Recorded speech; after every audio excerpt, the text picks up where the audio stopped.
some greater coherence so far as Britain's transport system is concerned. I hope that the one thing we can agree on both sides of the House whilst debating this important matter is that coherence is the one thing that's lacking. Indeed, the current government made a virtue of a lack of coherence with its transport policy. I come to the divisions within the rail and bus industry in a moment or two, but the fact is that we lack an overall transport policy in this country, have done for many years, and indeed, so far as our major transport industries are concerned, our transport sectors are concerned, that is bus and rail, the sufferer has been the British people generally and the passengers on both modes of transport in particular. As far as our railway network is concerned, my lords, the failings are many and manifold. Since privatisation in 1994, fares for passengers on our railway system have increased in real terms by around 20%. That's not what we were promised, of course, when the privatisation bill went through both Houses of Parliament. We were told that the thrusting private enterprise system that was being introduced would not just increase competition between railway companies, but bring lower fares to its passengers. The result, of course, has been exactly the opposite. We've seen a failure in reliability since privatisation. I no wish to bore your lordships with stories of my time on British Rail, but the fact is the cancellation of a passenger train in my days in an operating role was virtually unheard of. Because it was an integrated system, we could always find locomotives, drivers, train crew generally, who could be moved from one role to another in the event of any hiatus within the timetabling system. That doesn't happen at the moment, of course, because of the privatisation. Drivers for one company cannot drive often the locomotives of another company. Train crews who do not know the route from A to B cannot step in when short-term cancellations take place. Again, my lords, not what we were promised at the time of privatisation, but the reality that we have today. I read only this morning, my lords, that something like 1,000 trains a day on the railway system are being cancelled. No other railway system in the developed world has to face such a nonsense on a daily basis. And yet we will be assured, I'm sure we'll be assured by the Minister, that everything is in hand and the railways will continue, as they will put it, to improve in future. It's just not true. And another aspect, of course, of work within the railway industry, my lords, is the collapse of morale again by those who actually work in the industry. I use Birmingham International Station on a regular basis to travel to and from London. The staff there tell me that some days they hide from the public. They're so ashamed of the product that they have to put in front of them. That by and large, information is not transported down the line, no pun intended, to those at the front end to pass on to passengers. They are as unaware as the rest of us when things go wrong of how they can be put right. Again, leading to, as I've indicated, a collapse in morale. And industrial relations generally, my lords. This government appears to need to find an enemy rather than deal with any problems. The latest enemy, of course, as far as the railway industry is concerned, is the drivers' union, where ASLEF, where no negotiations have taken place between the train operating companies and the representatives of the ASLEF union for over a year. Now, all the government can say is, but they earn £60,000 a year. Well, I don't personally object to train drivers earning £60,000 a year. It's about an afternoon's work for a hedge fund operative, whatever hedge fund operatives actually do. And I think someone in a responsible position, such as a train driver, should be properly paid. I also think that train drivers and their representatives ought to be consulted about not just wages, but about the aims of the railway industry. And we all know that the train operating companies take their orders from Her Majesty's government in this supposedly privatised world, so have their hands tied and cannot freely enter into negotiations with ASLEF and the other railway trade unions. And of course we were promised, my lords, when privatisation took place, that there would be an upsurge in new rolling stock and new locomotives for the railway industry. And yet we face a situation at the present time that we've had just to rescue Litchurch Lane in Derby by a last-minute order for trains in order to keep something like 1,500 skilled personnel in work, and thousands of other people, of course, in the supply chain. Hitachi, which recently opened with some fanfare a factory in the northeast, now faces closure because of the dearth of orders so far as the railway industry is concerned. And of course, that partly due that closure, or that likely or possible closure, has been brought about partly by the nonsense of HS2. I don't wish to rehearse the whole business again in front of your lordships, but no other country, of course, could put forward proposals for a high-speed railway and then keep cutting them back. And only the Prime Minister, only the current Prime Minister, could go to Manchester to a Conservative Party conference to tell them that the new line, or the high-speed line between Birmingham and Manchester, is cancelled, and expect a standing ovation for telling them that. The fact is that truncated high-speed route will directly impact not just on passengers. I mean, again, my lords, we're not getting too bogged down in the details of what's left of HS2. To travel from Handsacre Junction to Old Oak Common is not quite what was envisaged at the time the proposals for this high-speed rail were put forward. And it's been summed up, the rump of the high-speed railway has been summed up as a railway starting from somewhere that no one's ever heard of to end up in somewhere where no one wants to go. I mean, only the present government could devise a high-speed railway which would make journeys between, for example, Manchester and London no faster, and in some cases slower, than the existing railway line that we have at the present time. So again, my lords, the need for a proper strategy so far as the railway industry is concerned is pretty obvious. I turn also to the bus industry, my lords. Again, those of us who've taken interest in these matters were intrigued some years ago to see the Prime Minister at the time, somebody called Boris Johnson, I wonder what happened to him, announcing with a great fanfare a scheme called Bus Back Better. Again, great man for gimmicks, of course. What has been the reality of Bus Back Better since its inception? Well, the reality, of course, has been that bus services throughout the country have been decimated. The fact is that many towns and cities in this country that formerly had a proper bus service no longer have such a thing.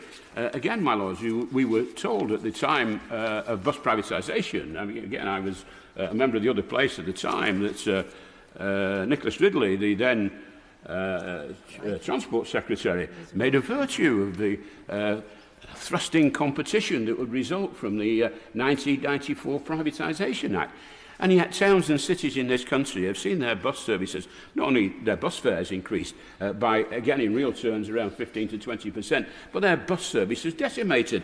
There's a whole list of casualties, my lords, so far as bus services are concerned, that have been reduced in present years, in previous years. Cities like Bath, for example. I mean, you can't really... everybody talks about Birmingham, of course. It's all the Labour Party's fault of the near bankruptcy in Birmingham. I don't think Bath is particularly regarded as a left-wing bastion, and yet bus services in Bath reduced by about 70% since privatisation. The fact is that local authorities, having been starved of funds, my lords, have no opportunity, no finance in order to subsidise essential bus services. And even the commercial routes in many of our cities up and down the country have been cut back because of financial problems. So Bus Back Better has turned out to be Bus Back a lot worse over the last couple of years or so. And I'd be interested to hear from the Minister, when he comes to reply, what he proposes, or what the government propose, other than postponing all the decisions that after the next general election, when they won't be affected anyway, so far as bus services are concerned. And lastly, my lords, I'd like to talk about, for a moment or two, about the road network, important though it is. Again, we have, in theory, a 20-odd billion road programme in this country, and yet driving around our major towns and cities is an objective lesson in pothole avoidance. I was driven into the centre of Birmingham. I've got a bad hand at the moment, so I can't drive. So I was driven into the centre of Birmingham the other day to a hospital. I was going on to the railway station, so I don't want to be accused of failing to use public transport. But it was fascinating to watch the regular drivers, regular commuters, how they weave their way through all the potholes at major junctions. I mean, are we serious? We have supposedly a 25, whatever it is, billion road building programme when we can't fill potholes, and of course, in our towns and cities. And again, the government will blame wasteful local authorities. But I mean, cut back the resources for local authorities for many years. How are they supposed to provide not only the essential statutory services, but to provide the upkeep of the major structures or the infrastructure in the areas in which they represent? My lords, the lack of a strategy in transport is not just a disaster. The attitude towards the Treasury, for example, towards any major project, all they ever see, all the Treasury ever sees, is the cost. Benefits never, ever occur to them. The fact that investments in our road, railway and transport system brings a return far in excess of the initial cost in most cases. But of course, short-termism being the curse, in fact, of Britain over the years, the fact is that many of the projects that need to be completed are put aside, HS2 being only one example. My lords, the lack of enthusiasm, the lack of strategy, the lack of plans, lack of planning, so far as our transport system is concerned, makes this country the laughingstock of the Western world. The fact is we need proper long-term planning for many of these major infrastructure projects, both road and rail. I leave the last word to the Institute of Civil Engineers, who make exactly that same point, that short-termism has bedevilled British infrastructure projects for years, that when things go wrong, the Treasury all too soon say we can save billions of pounds by cancelling a specific project. The nation has been the great loser of this lack of any sort of transport strategy over the years. And I hope that during the course of the debate, I can take noble lords on both sides along with me when I say it is the nation that has been the loser. My lords, I beg to move.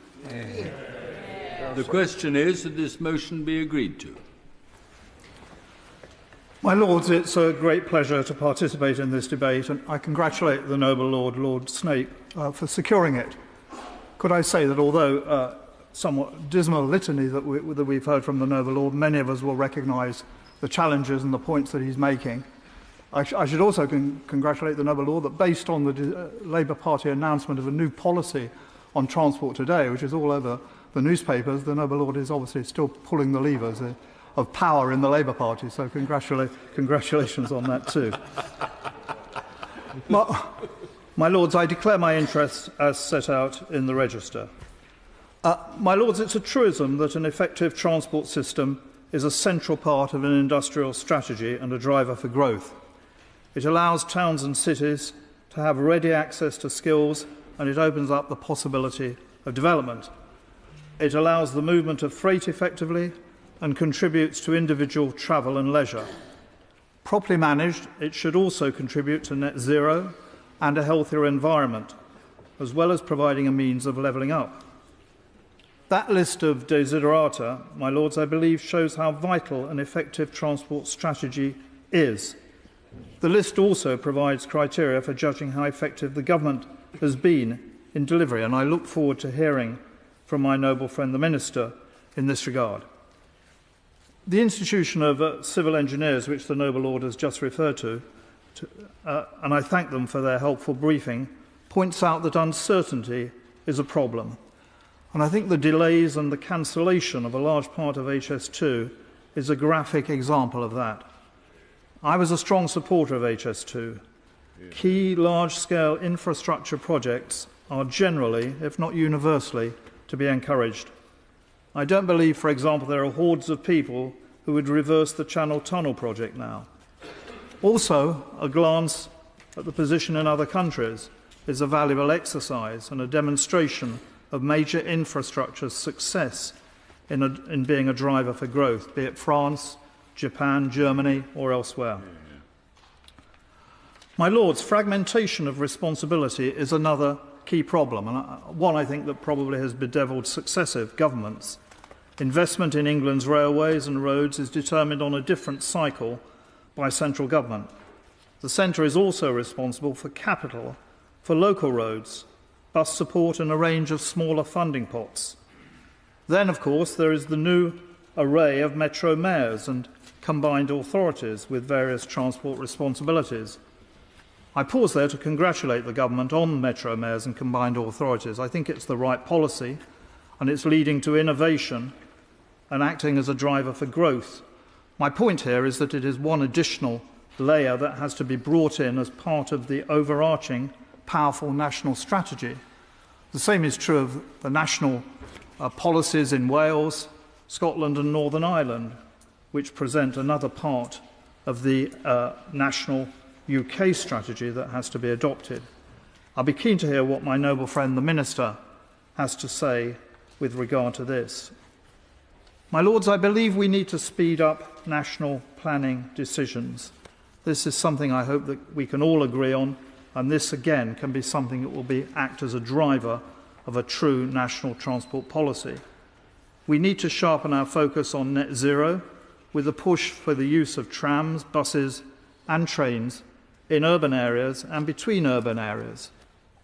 This isn't, of course, a war on the motorist, but it's a recognition that effective public transport deserves consistent support through funding and policy levers. In this regard, and I declare my interest as a regular rail user, and I know my noble friend the Minister is too, the system, as has been said by the noble Lord Snape, is creaking and creaking badly. We see it every day, and it is harming our economy. I wonder, my lords, if I may digress slightly from policy on infrastructure to the damaging industrial relations position on Network Rail, and I have informed my noble friend the Minister that I would be raising this.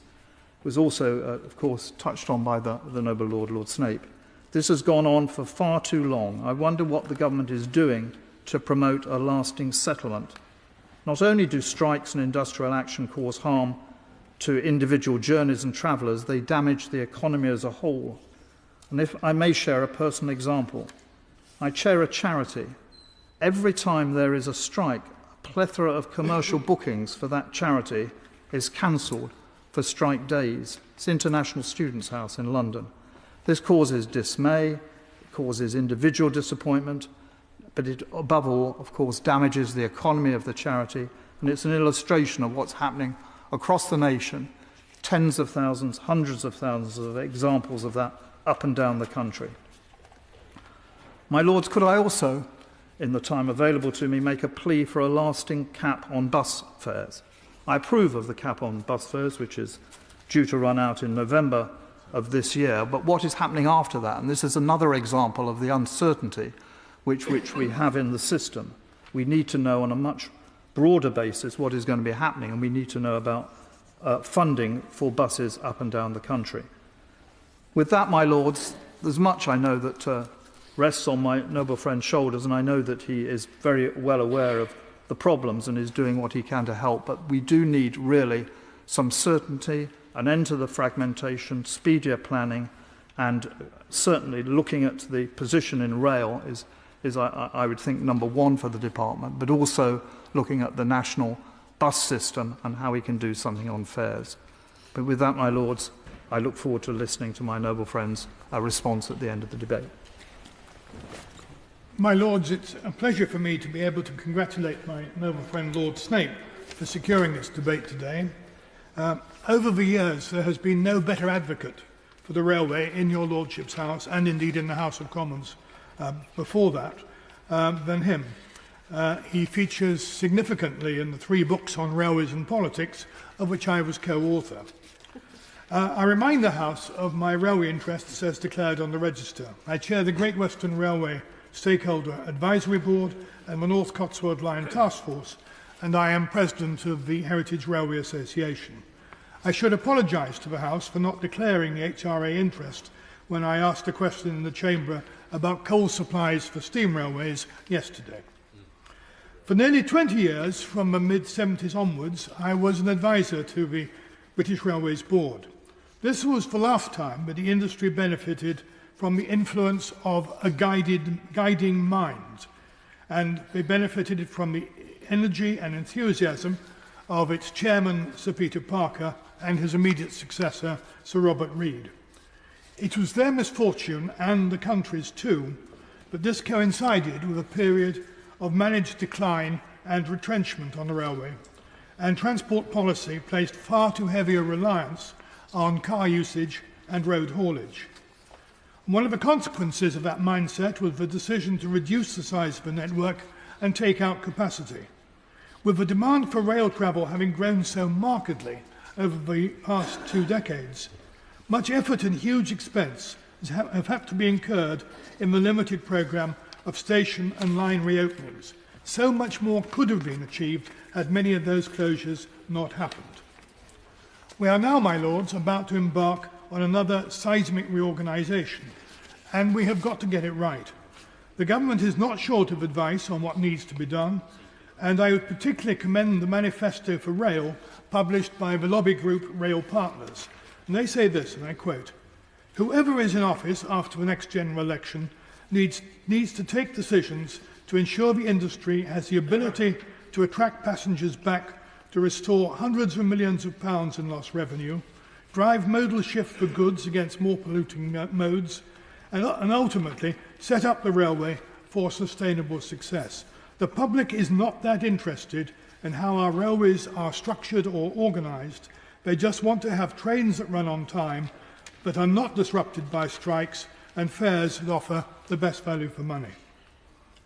It's crucial, with a general election coming so soon, and I think most members of your lordships would agree, a change of administration very much on the cards, that every effort is made now to achieve a cross-party consensus on what needs to be done. And to his credit, I believe that the noble Lord, the Minister, Lord Davis of Gower, gets this, as does the Minister for Rail, Hugh Merriman, in the other place. I very much appreciate the invitation that the 2 ministers sent to members of your lordship's house to attend the briefing on the draft bill on the 19th of March, in which the noble Lord Tendy of Richmond Hill played a prominent part. And I'm pleased to see him in his place today, and that briefing was also given by members of the Great British Railways Transition Team. The overriding priority is to pass rail reform legislation and establish Great British Railways as soon as possible, and get on with improving the railways by stimulating demand and reducing cost. The bill contains some helpful measures in this regard, notably the creation of an integrated rail body, the IRB. In legal terms, the body combines DFT's role as franchising authority and takes over the role of infrastructure manager undertaken by Network Rail. The IRB will be held to account on how it delivers rail services, accountable for the whole system. including passenger revenue and a freight growth target. It is potentially good news for passengers and freight users, and it could simplify the railway, making it cheaper to run. The bill gets decisions away from a remote, non-operational Whitehall department and provides the opportunity to join up the railway closer to the people who use it. The new IRB model should help tackle high costs and project delays. One of our railway's greatest challenges is the way UK capital projects regularly come in at much higher costs than those in other countries. Stop-start investment and changing government plans result in project managers over-specifying schemes and suppliers putting in high-cost estimates to cover the risk of uncertainty. The costs of electrification schemes is a particular example, and it has proved to be the death knell of extending the benefits of HS2 to the north of England and Scotland. A prerequisite for the IRB's success is to take revenue risk away from the Treasury and cost control from the DfT. The new body needs to be judged solely on the net subsidy and public investment cost. Rail usage has broadly doubled since privatisation, and that's resulted in a much more congested network. And it's important we have proper trade-offs on its future usage, and we meet that demand. It's evident from the statements made by the Prime Minister and Number 10 that railways are now seen as a problem rather than an opportunity, and that technical policy is now strictly controlled by the Treasury rather than the DfT, with minimising costs being the primary objectives. Yet rail is essential if we are to meet the carbon reduction targets required in the transport sector. Whilst electric cars may help, no such solution is available for aviation or heavy haulage, which will be dependent on fossil fuels for the foreseeable future. So rail passenger services that offer competitive times with air are essential to reduce the need for internal and short-haul European flights. The same is true for container trains between the ports and inland distribution centres. Not only is rail now cheaper for many of these flows, but customers are increasingly demanding environmentally sustainable rail solutions to reduce their carbon footprint.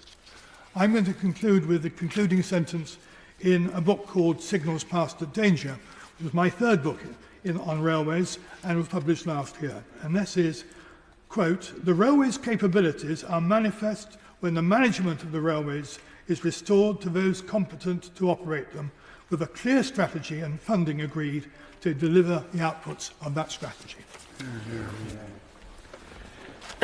Hello, it's always a pleasure to follow Lord Faulkner of Worcester and to congratulate Lord Snape on securing this timely debate on a failing transport system. We're normally limited to 30 seconds of a quick-fire question to the Minister, which he battered back. And I know the new Minister in his place, I think we need to give him time to understand the problems Baroness Vere had. And I think now, as she skips round the House of Lords without that responsibility of answering for Avanti, she does look about 5 years younger. I think we'd all agree that the UK long-term economic, environmental and social objectives aren't being realised at the pace required.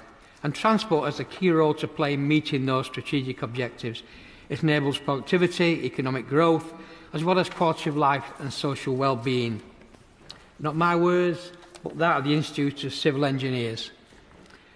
Mind you, as Lord Snape said, there are many forms of transport and the roads are not much better. Smart motorways, cameras not working, no safety lanes now. You're wondering if you're on a smart motorway and you break down, whether your life is literally in your hands. It's unacceptable. Prolonged lane closures, endless repairs due to budget cuts, speed restrictions, and actually in Greater Manchester, bad design. The M60 that runs round the orbital motorway, if you go past Denton in heavy rain, it floods. And for me, a motorway that floods, I think somebody needs to think about that. Bus services, again mentioned by Lord Snape. Greater Manchester have actually dealt with that problem now, and that's the beauty of elected mayors about collective responsibility for local people making local decisions. They've taken the buses back into local ownership, and those bus routes now will reflect the routes they need to be run on at a price that people can afford, and give a better service and integrate them with the other services. And we're now working in Greater Manchester to try and integrate that with the taxis and the trains, trying to get almost like an Oyster card going.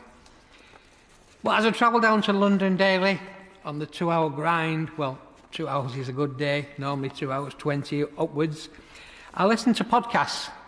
And the last one I heard was one from Transport for the North, and that's chaired by Lord McLaughlin, who is in his place today. And they had Andy Mellor, the MD of Avanti Trains, on, and it's worth a listen. Mayor Burnham and Mayor Rotherham from Liverpool were questioning Andy about tickets sold for a Saturday service, and they were asking him, when were your trains cancelled on Saturday service? And they said, we cancelled those trains Friday afternoon. And they said, and when did you stop selling tickets for those trains on Saturday? And they said, at 2 o'clock on Saturday afternoon. So they were selling tickets for a train that was never going to run. And at that particular Saturday, and I have no love for Chelsea Football Club, but they were in Manchester to play a football match, and there were hundreds and hundreds of supporters who were trapped into Manchester. You couldn't get back to London. And I think following that meeting, they moved that they right to the Minister with a view to removing the franchise immediately. It's very funny, I think that meeting was Tuesday, Wednesday. On Friday, ASLEF were called in, and surprise, surprise, £600 a shift was offered to ASLEF drivers to work weekends, which they gratefully accepted without any negotiation, and that's made it a bit easier. But trains are being cancelled. My train this morning, I got the 804. The next train was cancelled, and the one after that. So had I not made the 804, I wouldn't be stood here this morning speaking in this debate. And I know that I've heard of Labour's plans today to run the contracts down of failing companies over 5 years, but I have to say that's only going to add to misery for thousands of travellers, and I'll try to explain why. Avanti trains have 3 types of travel. Well, they have 4 actually. They have standard class, upper premium and first class. They also have another class which is sitting on the floor from London to Manchester, which happens very often when trains have been cancelled, when they declassify and where they allow complete overcrowding on those trains. And I've got photographs of me sat there, people who know me, highly amusing, take pictures of me sat on the floor, demanding I do something about it, which unfortunately I don't have the power to do. But if you go in standard class and you buy your ticket, you'll sit down, and then the messages begin to come. Today we're not taking cash. Today we're not taking card. Today the coffee machine isn't working. Today that it doesn't, and it goes on and goes on. The toilets are not working, and these are new trains. You go to upper premium, which is a standard class ticket. You can buy in advance, pay your £25, and sit in a first class seat with a table and Wi-Fi. Unfortunately, the last pay round, they've just put an extra £5 on that. That's now £30 to sit in the same seat as you sat last week with no additional benefits. And first class, apparently, is even better. Chef's not turned up today, no service. Food's not below today, no service. Water leak in the kitchen, no service. So, all around, it's just unacceptable. And I think the life I had was staff morale. I wrote that down, and Lord Snape has touched on it. I know operators, train operators, do the best, but they don't do the best, because you talk to train managers who've been there for 20, 25 years, and they tell you they are absolutely terrified of turning up for work. They have no idea if the stock's going to be there, if the kit's going to be working, and they take the abuse from the public day in and day out. And that, to me, is absolutely unacceptable. They do a great job, and they should be supported more. And just to say that the contracts can run down, I think, is an abrogation, because thousands of people going up and down every day, and they deserve a better service. And finally, my lords, Trooping the Colour this year, 15th of June. I know lots of people have got tickets and are going to it. Unfortunately, on that Saturday, there are no direct trains to London from Manchester. You can go via Wolverhampton, or you can have a double diversion at Crewe. It's just absolutely incomprehensible that this company can keep the contract. I do hope the Minister will keep the pressure on, because I know he gets, as we say up north, he gets it, and does something to actually accelerate the removal of this contract or demand immediate improvements with huge penalties if that doesn't happen? Thank you. My Lords, Lord Campbell-Savers is taking part remotely. I invite Lord Campbell-Savers to speak. My Lords, my thanks to my noble friend in calling this debate, and I shall be returning to his comments later in my contribution. My contribution in today's debate had to be urgently amended late last night, following the more than excellent news that a Labour government will grasp the nettle and take rail back into public ownership. Whereas I had originally intended to canter round the course on wider issues of public transport, I now intend to confine my remarks to the excesses of private rail, and in particular, its ticket pricing structure under privatised arrangements. The rising cost of travel following privatisation illustrates perfectly the distinction in priorities between public and private sectors. Whereas the driver behind public service operations is serving the public interest, the driver behind private sector operations has to be service, but compromised by profit. The water industry provides us with a classic example, particularly in London and in the southeast. I'm not ideologically opposed to privatisation. I'm opposed to privatisation in conditions of monopoly. Monopolies invariably and inevitably abuse their position, whether it be through restriction on supply or sectoral excess profit taking. This is what has happened under rail privatisation. The idea that you have real competition on the railways justified on the basis of competing franchises is for the birds. It's a myth. The reality is that rail franchising under privatisation has saddled us with a string of monopoly providers. That is the case on much of the national network. For example, if you ring up 03457484950, National Rail Inquiries, and ask for a ticket from Carlisle to London return, and I see my noble friend there on the front bench who will regularly be buying these tickets, you receive the monopoly price. I was told this morning that there is one contractor, Avanti West Coast. Let me give an example. A traveller ringing up to purchase that standard anytime, open return, Carlisle London ticket will pay £392 return. This grossly overpriced ticket is designed in such a way as to catch the traveller going about his or her business, requiring early attendance at their destination. To me, that's excessive, unreasonable, and exploitive. But how about this one?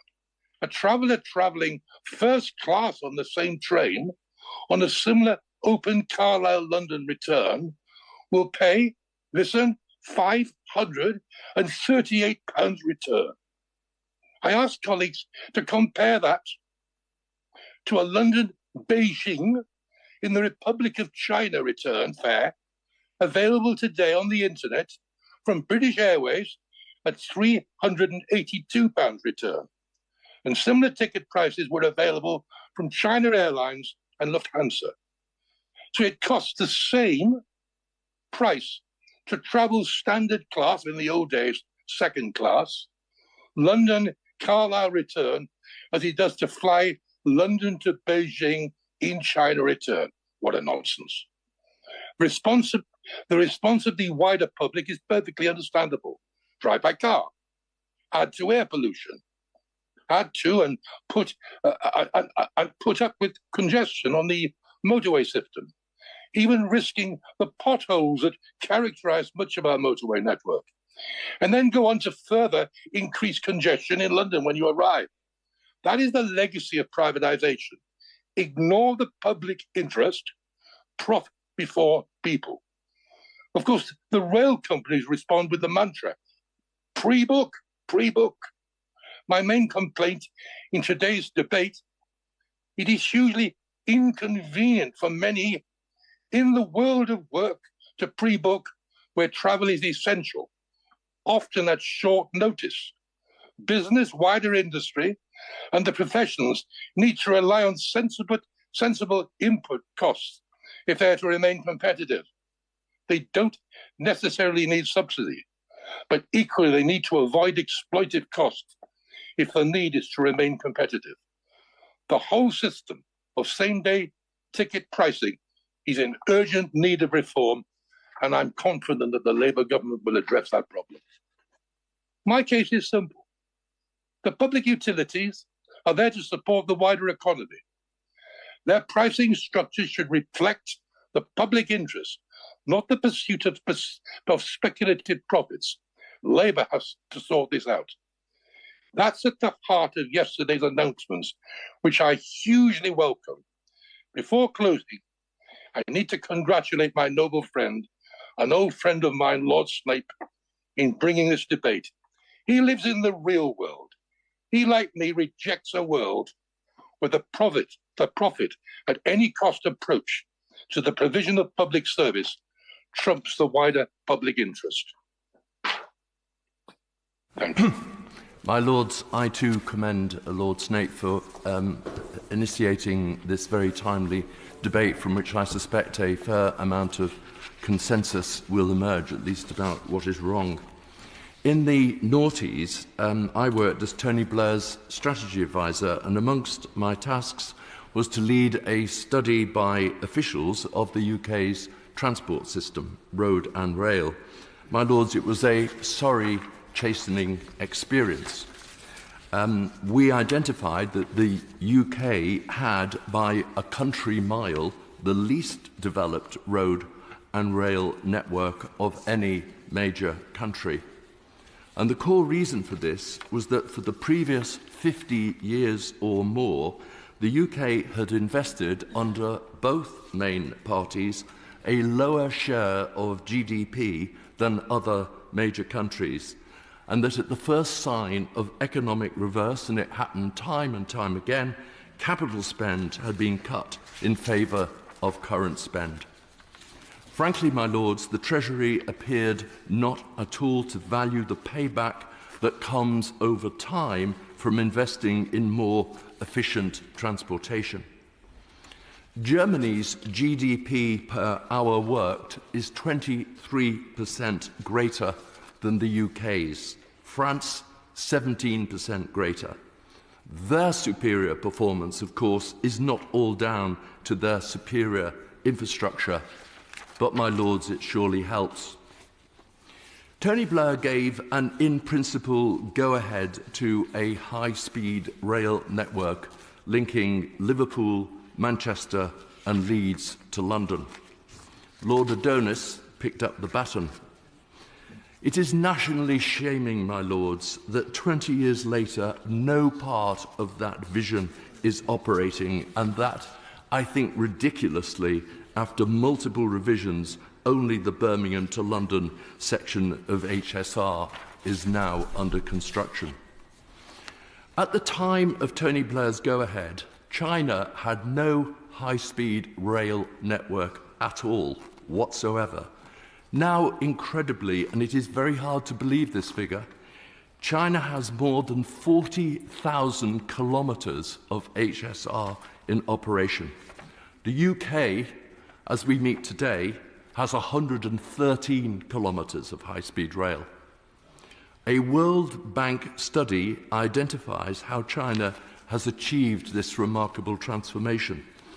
A well-analysed long-term plan, standardised design and construction, a competitive supply network, and all at a cost of 2/3 per kilometre of any other country. And since 1990, China, with a GDP per capita of around $12,000, has also built 130,000 kilometres of motorway. The UK's transport system is not remotely fit for purpose, my Lords, as we've heard over and again so far in this debate. I visit the north regularly. Many industrial areas in and around the Pennines are crisscrossed by small, narrow roads, the legacy of earlier eras. These now carry commuter traffic and at peak travel times are severely overloaded. Recently, my lords, I was trapped on the M62, not by an accident, but by a gridlocked major junction. As a result, it took me just under 3 hours to travel the 16 miles from Leeds station to my hotel destination. Best practice, my lords, will be to design motorways to carry long-distance traffic and for secondary road networks, as in other countries, speedily to convey regional and local traffic. The train from Liverpool to Norwich, passing through and stopping at some of our great cities, Manchester, Sheffield, Nottingham and Peterborough, my lords, takes 5.5 hours. If, rather than take the train from Liverpool to Norwich, you decided instead to fly from Liverpool to Sharm el-Sheikh, you would reach Sharm el-Sheikh more quickly than you would Norwich. My lords, as in so many areas of our national life, we are now operating in slow motion as a country. We need to get a grip. We need massively to raise our game. In transport, we need to learn from the rest of the world to identify what kind of infrastructure is needed in a crowded country heading towards and beyond a 70 million population. We need to accept that it will take 25 to 50 years to create, but, my lords, we need to start now. Well, it gives me great pleasure to follow the noble Lord Burt in this debate, and I do congratulate my noble friend Lord Snape in the wording for his debate, because actually he's hit the nail on the head and said that we have lots of incoherent plans and we need a strategy, as the noble Lord Burt has said. So I fully support, and as we've had some very interesting speeches so far. Now, before I shall say a few words about rail, but this is transport, and I think we had a very interesting briefing from the Low Traffic Future Alliance, which reminded us that transport is for moving people and goods. Net zero is important, but we have big problems, like the increased dependency on motorised traffic, poor public transport, walking and cycling conditions are poor, certainly compared with the continent, and potholes. I actually came off my bike when I hit a pothole a week or two ago, and it wasn't very pleasant, and we don't seem to be doing anything about that either. And the out of balance and the benefits of transport between the different regions. So I think there's an argument for, after the next election, before rushing into legislation, thinking carefully about a national transport strategy. Everybody's been talking about strategies today. I'm not going to go into the detail now, which could involve pausing road schemes and some more investment in a healthy and sustainable transport, and probably helping with changes to the planning law. But on the railways, my lord, it's interesting. We now have the two major parties coming forward with plans to reorganise the railway, putting the customers first, which is wonderful, by legislation. And I wonder whether actually we need legislation at this stage, because how much of it can actually be done without legislation? Because noble lords will remember the Strategic Rail Authority, which took 2 years to be created, and then after a couple of years it took 2 years to be removed. During those 2 years very little happened, and some of us got extremely frustrated that it wasn't. So I think it's worth looking at what can be done to put the customers first with some quick wins.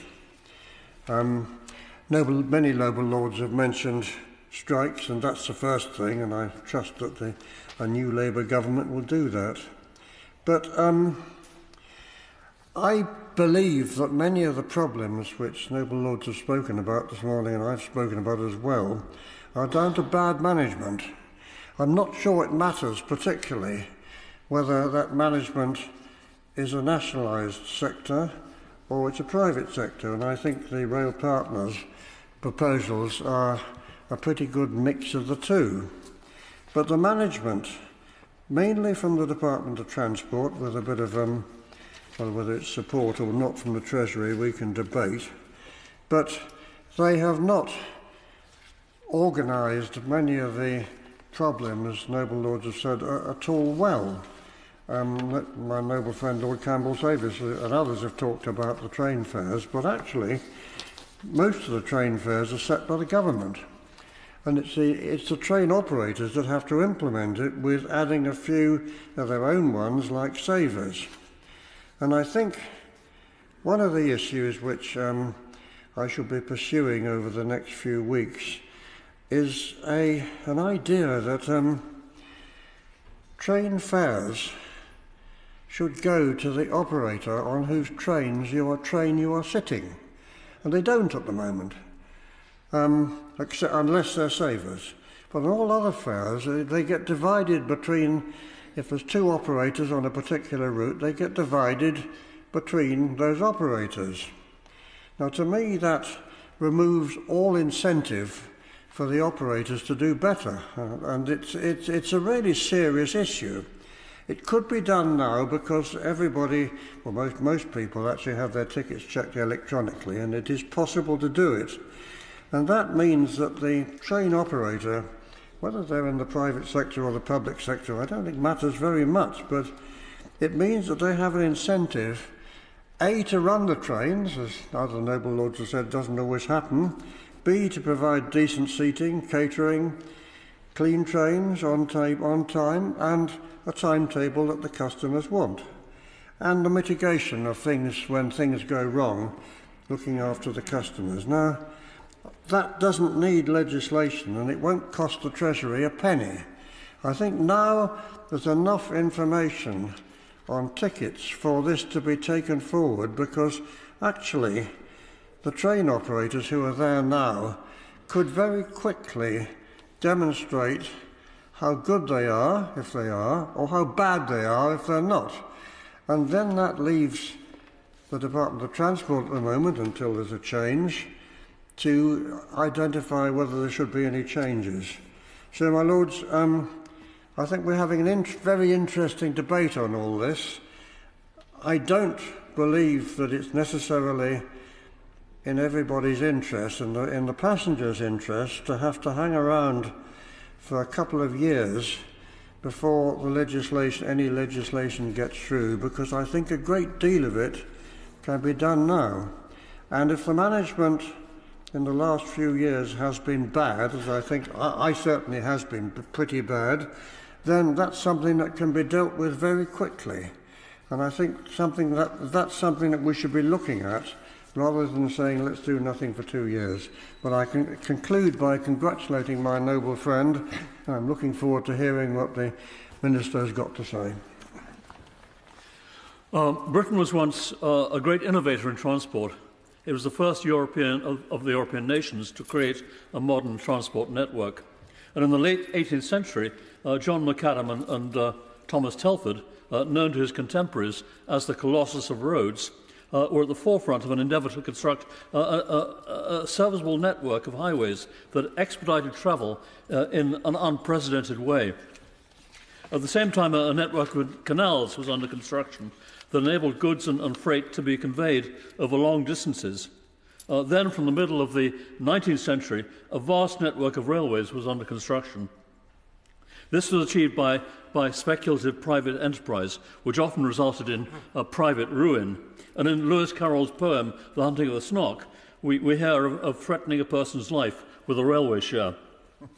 The process was a free-for-all, and it endowed the nation with a network that was arguably full of replication and redundancy, and it was fit for proving. It was eventually reduced drastically, and in retrospect far too extensively, in the 1960s under the aegis of a certain Dr. Beeching. He was an engineer and a physicist who'd worked for Imperial Chemical Industries before he was charged with this task, which made him a prominent public figure. By the middle of the 20th century, Britain's transport network had fallen into disrepair, and its roads were no longer to be admired. Britain lacked the autobahns and the autostrada and the route nationale of its European neighbours, some of which had been inspired by dictators with militaristic intentions. And belatedly, in the 1960s, Britain indulged in a feverish process of catch-up that created our own inadequate motorways. Our rail system has also fallen into disrepair, and it still compares unfavourably with those of its continental neighbours. They have benefited from national investment programmes that have been absent from Britain. Worse was to come when the Conservative government of John Major denationalised the railways and sought to re-establish the system of large railway companies that had dominated the industry in the 1930s, which was arguably its heyday. And now, at the end of the first quarter of the 21st century, Britain's transport network faces an unprecedented challenge on two fronts. The first challenge is to provide the means of transporting goods and people in a manner that will cater to the demands of a modern economy. And the second challenge will be to staunch the emissions of greenhouse gases, to which transport is a major contributor. Current estimates indicate that transport contributes a quarter of all the nation's domestic emissions. Most of these emissions come from road vehicles, and the additional emissions of international transport are not part of this reckoning. An inescapable judgment is that the present government has failed adequately to meet these challenges. The denationalisation of railways has resulted in a system that lacks the strategic oversight that's needed to maintain an orderly investment programme. The procurement of rolling stock has become disorganised and sporadic, and much of it is provided nowadays by foreign suppliers. And the once great engineering works of Derby that served the London, Midland and Scottish Railway, the LMS, has passed into foreign ownership. It was acquired in 2001 by the Canadian Bombardier Company, and in 2021 it passed to the French Alstom Company. And given the current hiatus in the procurement of new trains, it now seems to be destined for closure. Its demise represents a paradigm of national mismanagement, and it illustrates the danger of allowing our industries to become offshoots of foreign enterprises.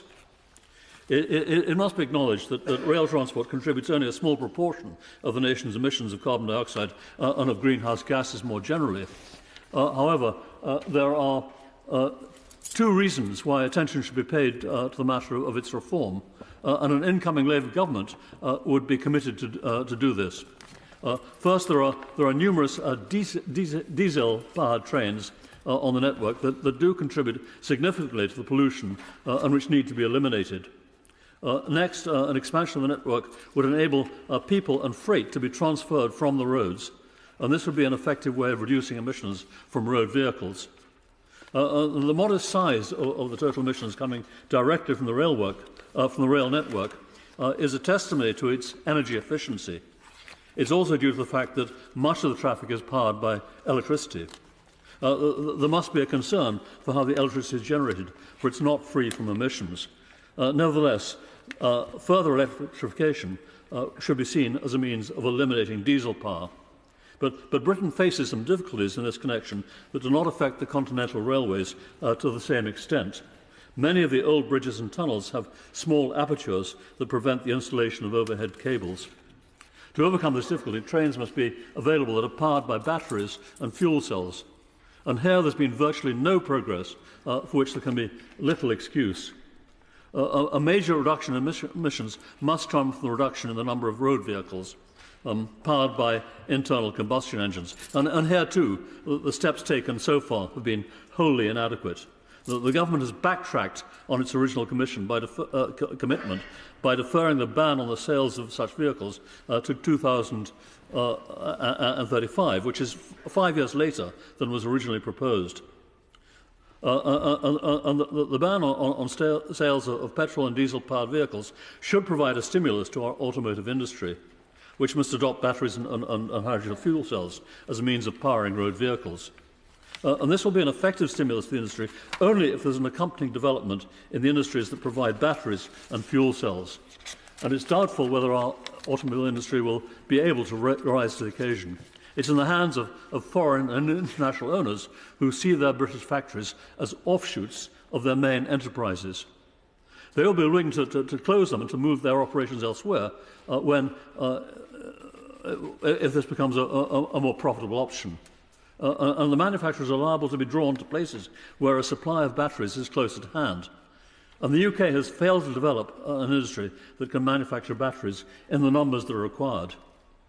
There is only one manufacturer of batteries that operates on a large scale, and this is a plant in Sunderland that supplies the Nissan car factory. It's run by the Chinese Envision company, and it's small in comparison to the genuine gigafactories or gigafactories that exist elsewhere in Europe and in China. The other automobile manufacturers in the UK rely on imported batteries. And unless we can develop our battery manufacturing, we'll be in danger of losing the majority of our motor manufacturers. My Lord, it's a pleasure to take part in this debate. In doing so, I congratulate Lord Snape on securing it and declare my interest in the technology field as advisor to Boston Limited.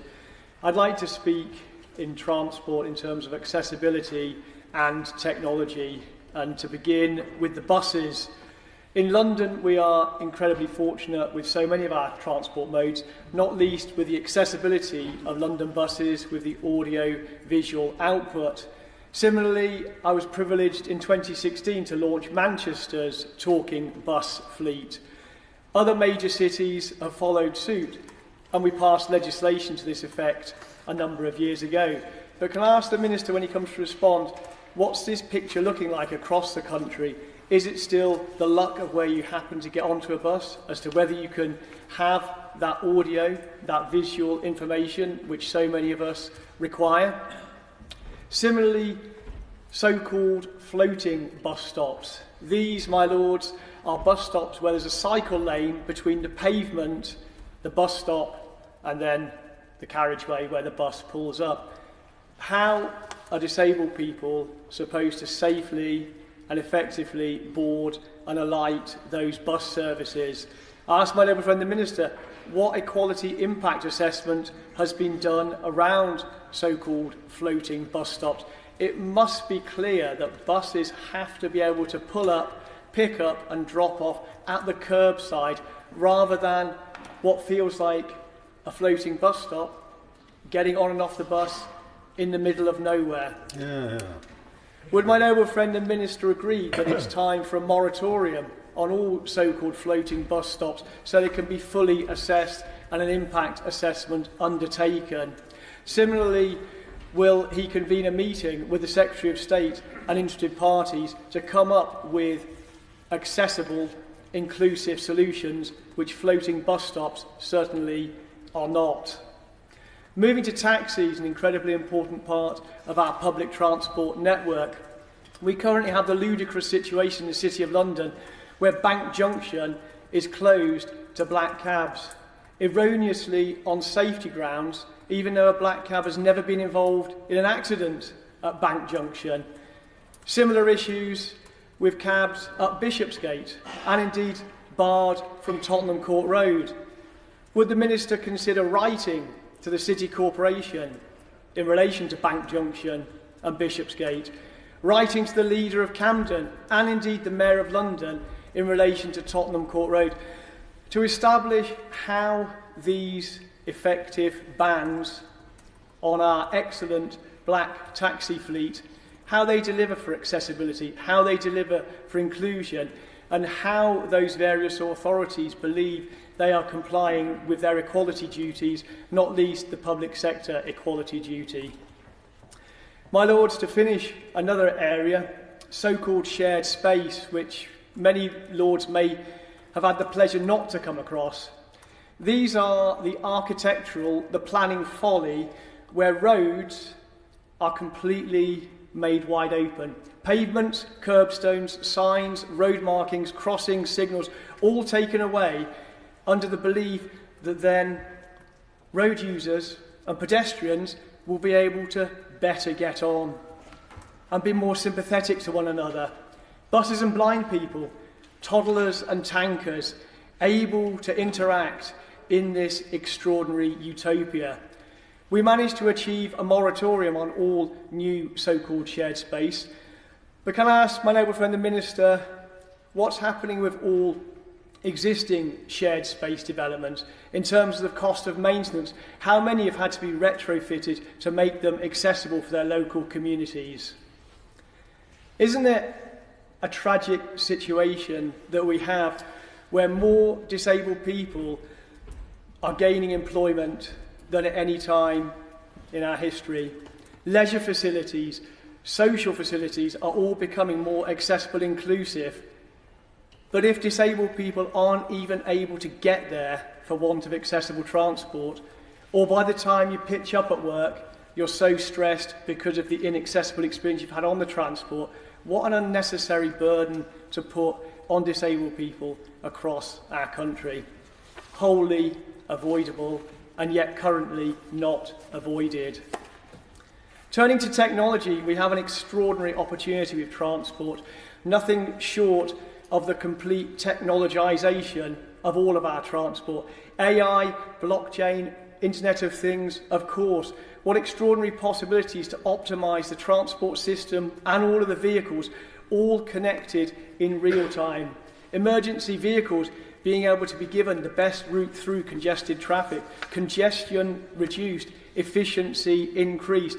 Can my noble friend the Minister comment on how much technology is being used by Highways England, by Network Rail, not least to optimise the assets and the resources, but also in terms of getting ahead of all of the safety and all of the maintenance challenges? Inclusion and innovation, the golden threads that we need to see running through all of our transport networks and systems. We can have a 21st century transport network on all modes. Currently, we surely do not. In conclusion, my lords, could I ask my noble friend the Minister to agree with me when he comes to wind up that we don't have public transport in this country. We have transport for some of the public, some of the time. If you're outside London or Manchester or our major cities, transport for some of the public, some of the time. If you're a disabled person, a wheelchair user, blind, hearing or cognitive impaired, transport for some of the public, some of the time. And in reality, all too often, in terms of full accessibility, transport for many, many of our fellow citizens, none of the time. And yet we know how to do this, inclusion and innovation. Imagine public transport, inclusive by design, accessible by all. Wouldn't that be quite something? My Lord, it's a great pleasure indeed to follow Lord Holmes in a very compelling contribution to our debate today. It's also a great pleasure to listen to my noble friend Lord Snape, as always, who's a great expert on these matters. I rise to speak about railways, and of course, like everybody else who wanted to speak about railways, we were caught short this morning by my honourable friend Louise Haig's statement on the Labour Party's position on railways, which I fully support. 44 years ago, on Newport Station in South Wales, there was a banner, and the banner said 90 minutes from Newport to Paddington. We had very comfortable trains, the food was edible, and of course the stations that the trains went for were impressive, not least of course Newport Station, the second busiest station, second largest station in Wales. I fear that it's not the case today. When I was a lad, the station had a wonderful facade, a great entrance, and was admired by all. They decided some years ago to change it for the Ryder Cup, and they decided to put the station extension in the wrong place, and the building was so awful that it was regarded as the ugliest building built in 2011. But worse than that, now, when you go to Newport Station, the toilets don't work, out of order, the lifts have been out of order for some weeks, the buffet cafe is long closed. When it floods extremely badly, and there's a lot of scaffolding in the station. Similarly, that banner I referred to of 90 minutes, it now takes 10 minutes longer, 44 years later, to get from Newport to Paddington, despite electrification. And the food, of course, on the trains is junk.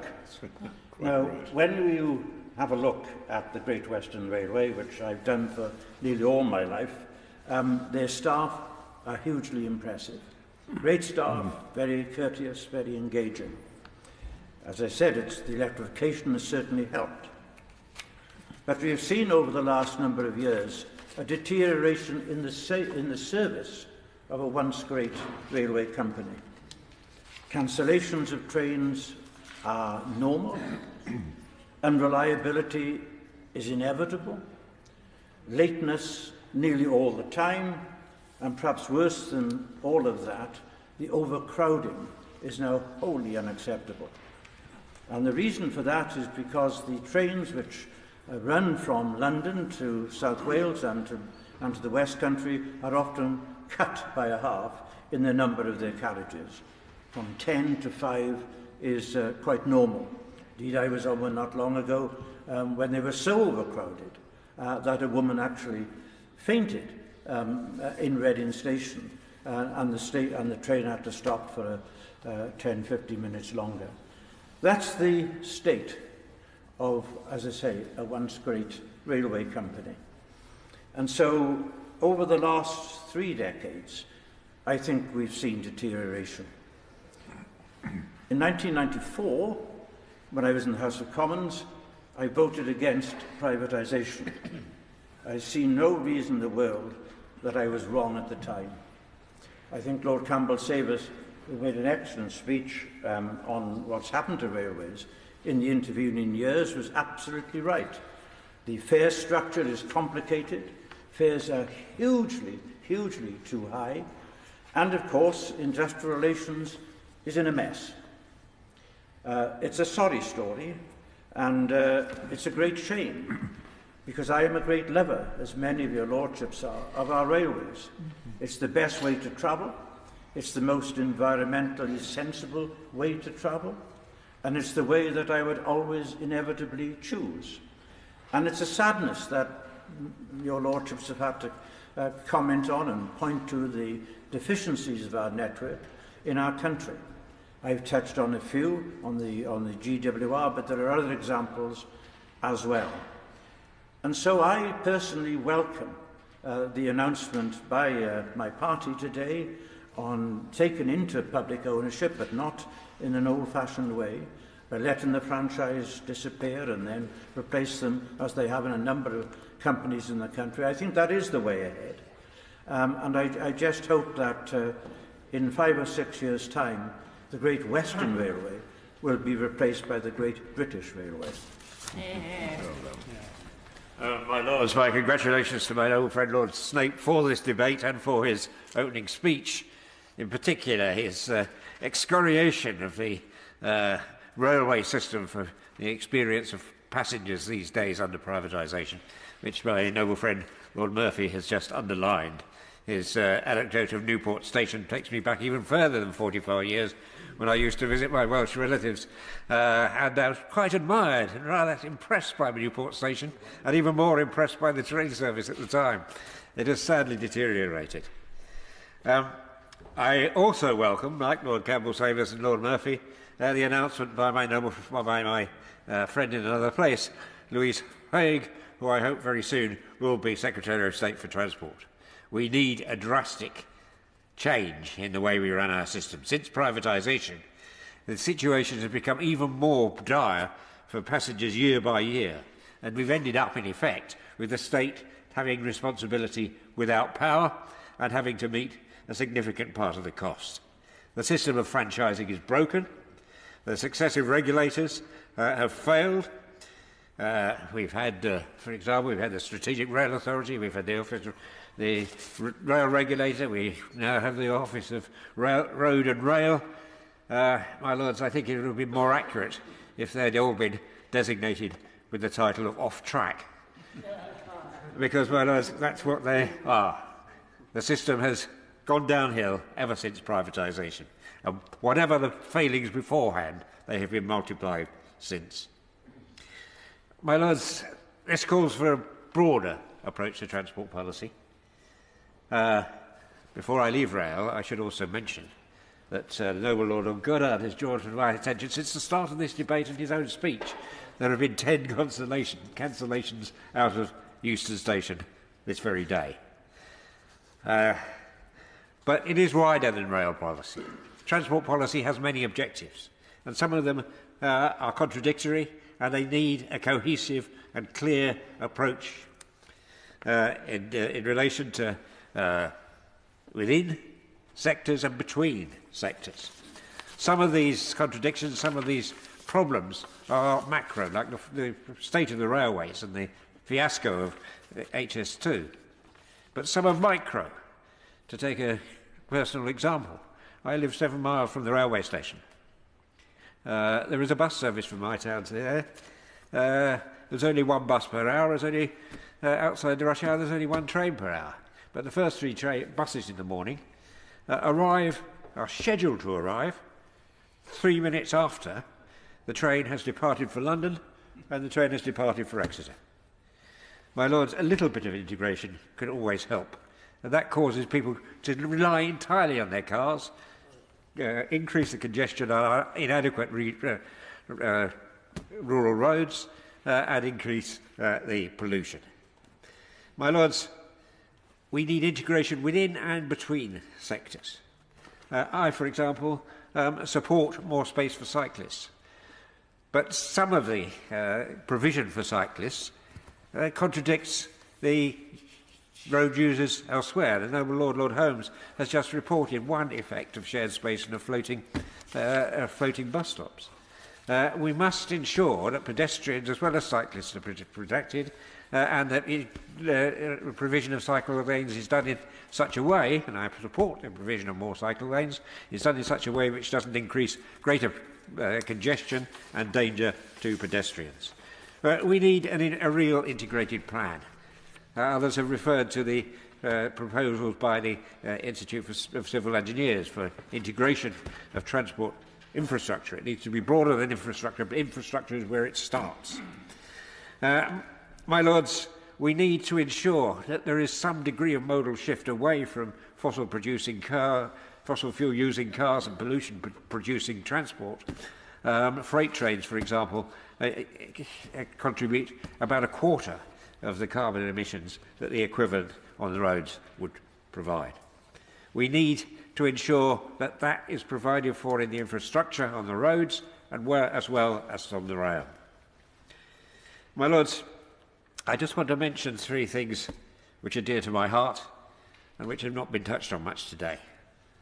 The switch to electric vehicles has slowed down. I was a member of your Lordship's Environment Committee when we produced a report about a year ago on this.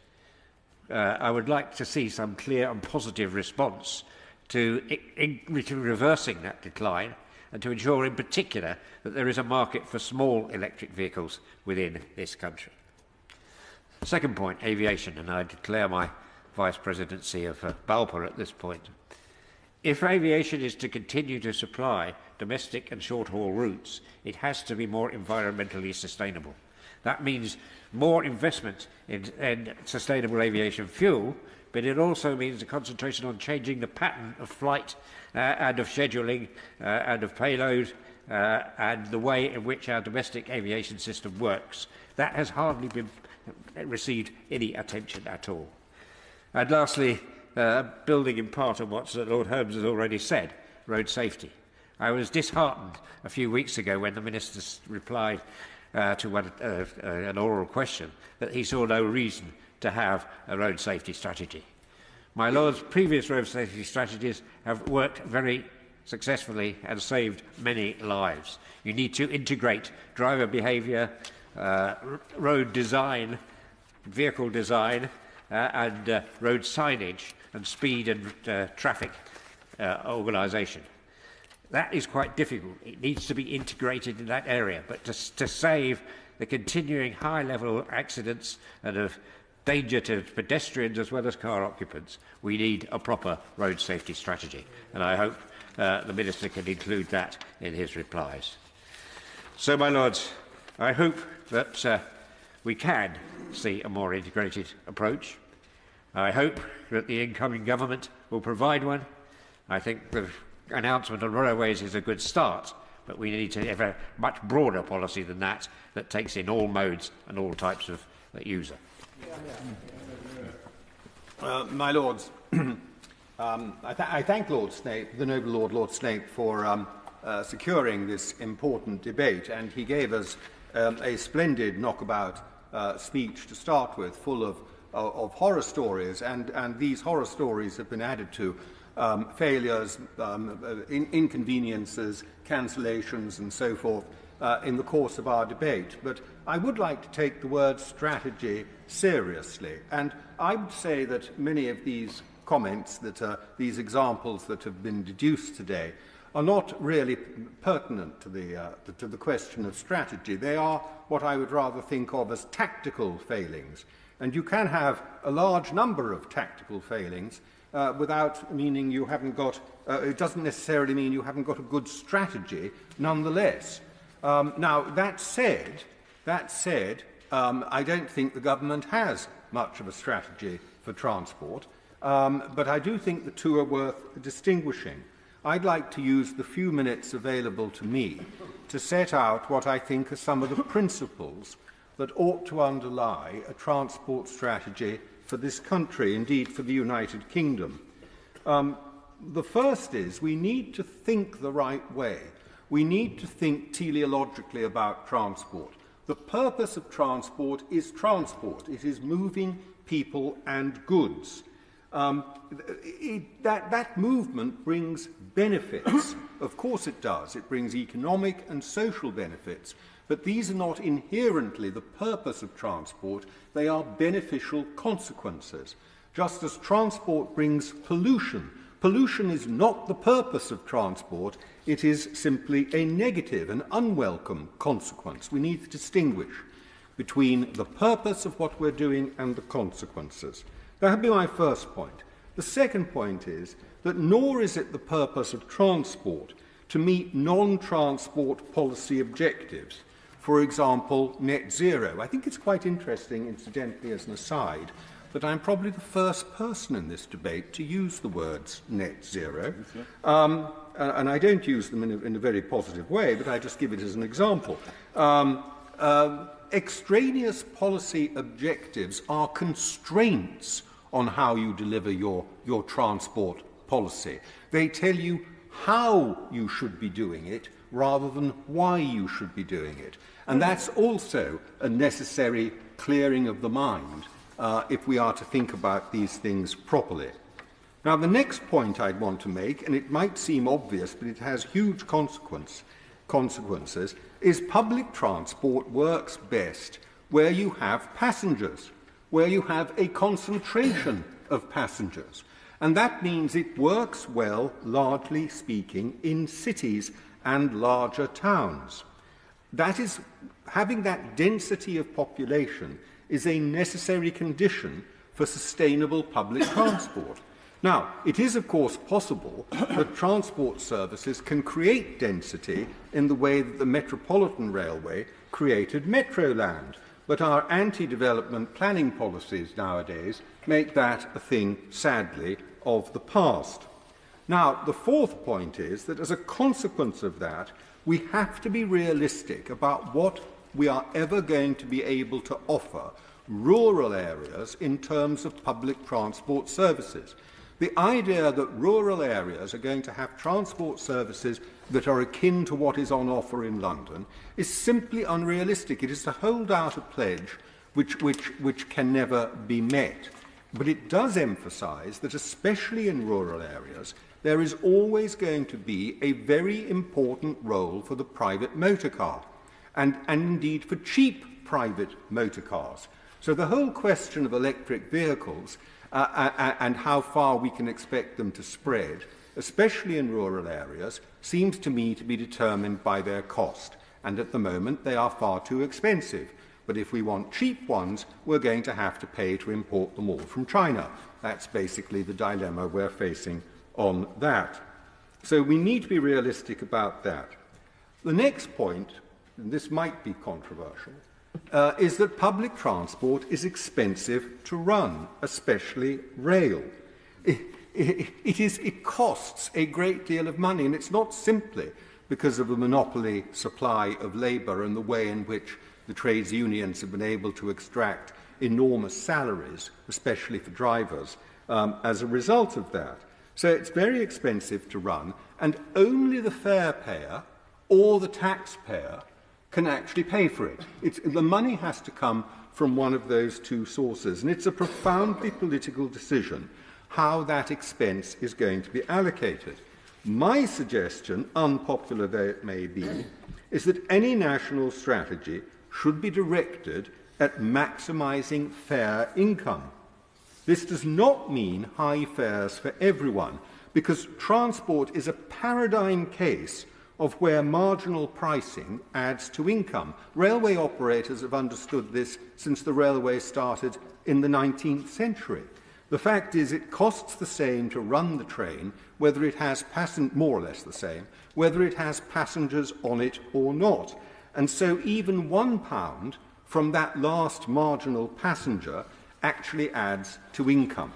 Now, airlines completely understand this and set their prices and vary their prices from day to day on that basis in order to maximise revenue, not by having high fares for everyone, but for having high fares for some and lower fares for others.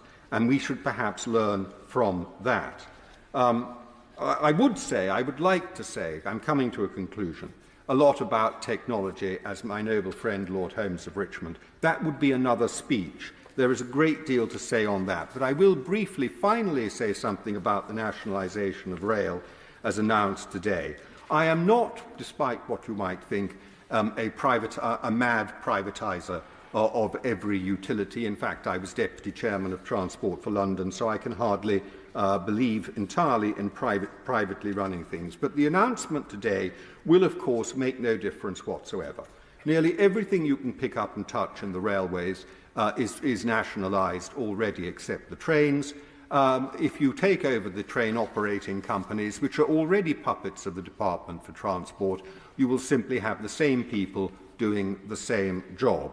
So nothing very much is going to change on that. But you will run out of capital at some point to invest, because that is the great advantage of privatisation. My Lords, can I first start by congratulating Lord Snape in securing this debate and also managing to tee up his party to make their major announcement on rail today. Indeed, a great achievement. And can I also say what a privilege it is to see Lord Henley of Richmond Hill here in the chamber today, somebody who has done a huge amount for rail infrastructure and transport infrastructure in the United Kingdom. I was very pleased that he was appointed as chairman of Network Rail. In fact, it was my appointment, so I was delighted to be able to do that. I would like to declare my interest as chairman of Transport for the North and the importance that I think strategic transport bodies have, and I haven't really got a lot of time to talk too much about that today. I would just like to say that this debate has also fallen into the trap that we so often fall into when we talk about transport, because transport isn't just about the rail industry, but actually today's debates have been dominated by speeches from nearly all peers, apart from my noble friend Lord Holmes, who only mentioned Network Rail in passing right at the end of his speech, and I congratulate him for that, because nearly everybody else is more dominated on railways, and railways are are naturally very important as far as our transport system are concerned, but I'm glad that certain people have made references to buses, and I certainly hope to do that a little later on too. There is no doubt that transport is the artery of any economy. It gets people to work, children to school, and food to shops. Everyone depends on it every day. When transport slows, everything slows. When transport stops, everything stops. And indeed, we really saw an example of that during the pandemic.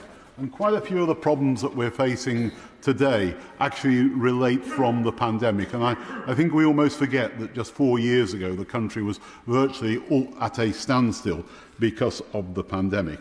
But lots of things are changing in transport and in the transport world. Can I just say something about privatisation? Because there's been a lot of attacks today on privatisation. It is just worth bearing in mind that before privatisation, there were 700 million journeys a year on our railways.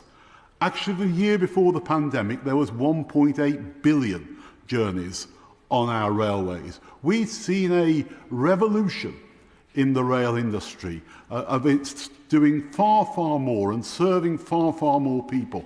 And that happened because private finance was brought into the rail industry.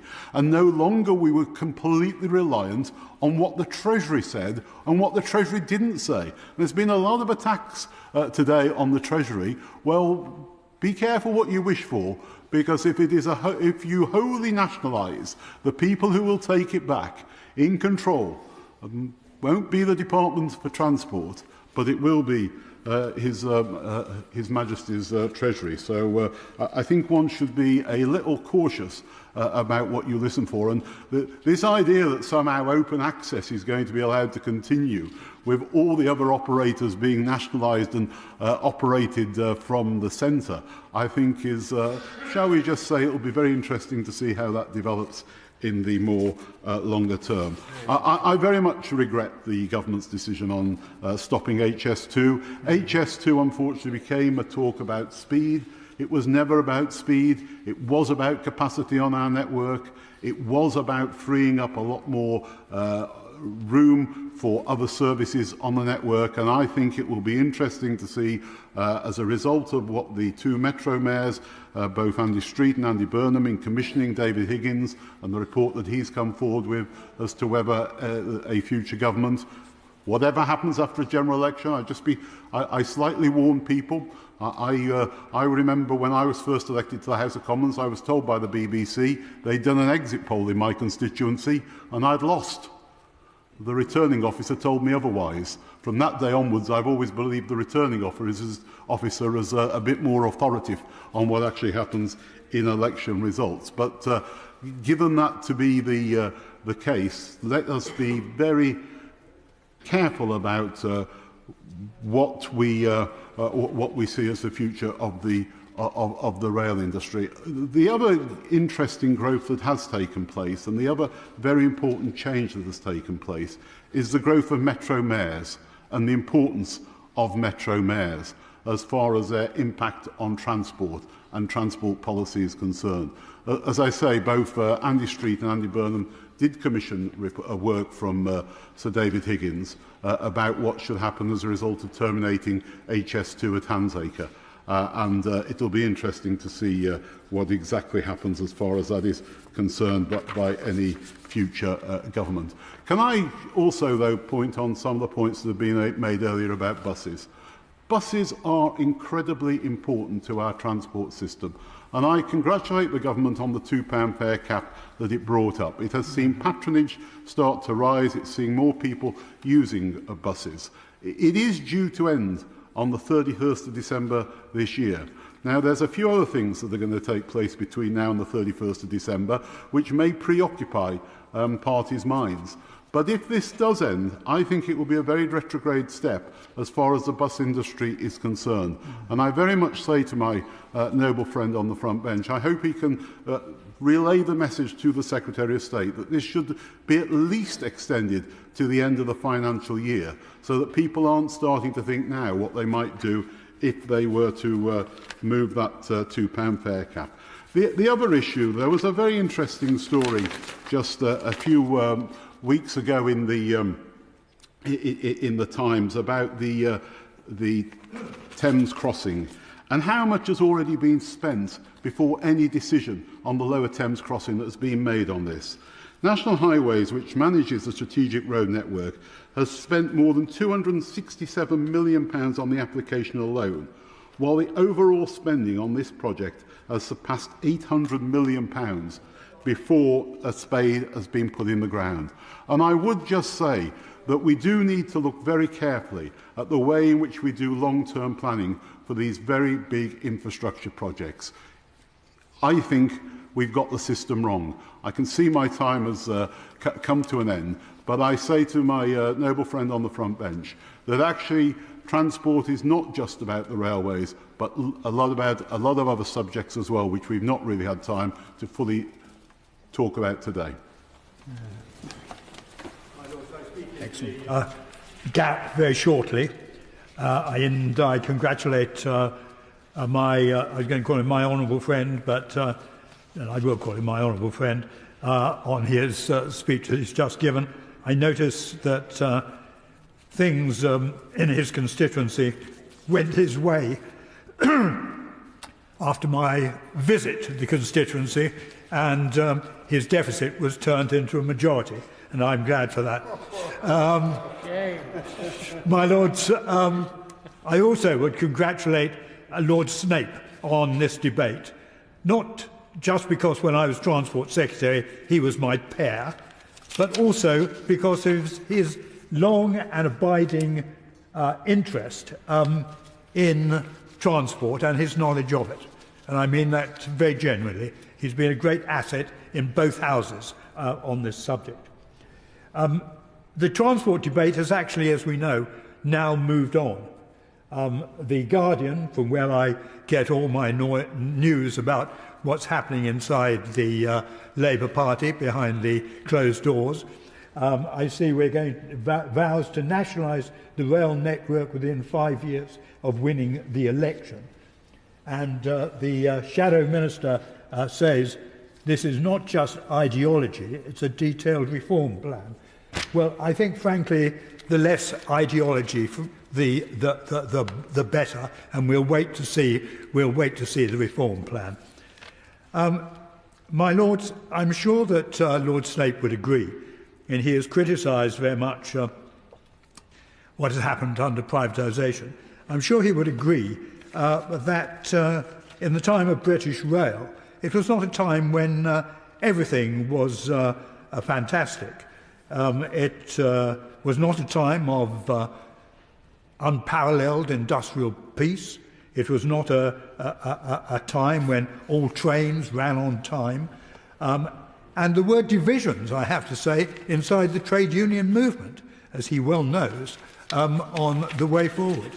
I had a number of meetings with the head of ASLEF and the head of NUR, which was made memorable by the fact that neither of them spoke to each other, and they both sat at opposite ends of the table. That didn't seem to me industrial cooperation as I knew it. I think one of the major problems was obviously a lack of investment, and that is what we had to tackle. The Treasury was not interested, frankly, and who can blame them, in financing luxury hotels, for example. And that's one of the reasons why it was part of my so-called privatisation measures, that we got rid of that and put them into the private sector. And in the main, people have not complained about that. I don't think anyone is pressing the Labour Party to take on Gleneagles as a publicly operated hotel. My Lords, I think that the important point I would like to make about privatisation is just this, that when we privatised, we did not bring in a lot of outside experts to run these companies. We actually appointed them and recruited them from inside. People like Peter Thompson in NFC, people like Keith Stewart in Associated British Ports. There was tremendous talent inside the companies, but it was talent which was not being used. And I think that that is an important point about privatisation that has not actually been recognised. We set that management free, and I heard the criticism, but I think it should also be recognised when this has been done, and I accept that it's not always been well done, but when it has been done well, then I think that the public has benefited from it. And I thank the Lords for allowing me to do so. I also congratulate Lord Snape on this particular debate. I will not be talking about railways, buses, or anything in relation to that. I shall be talking about drones. We are on the verge of a massive impact of the use of drones in the civil context. We've had it in the military context, of course, in Ukraine, Israel, and the like. And there is a real need here for some action to be taken of bringing the CAA action together with the Ministry of Transport. There has been a number of experiments, systems being used over the last 3 to 4 months in the northeast of England, which actually have not been very successful indeed.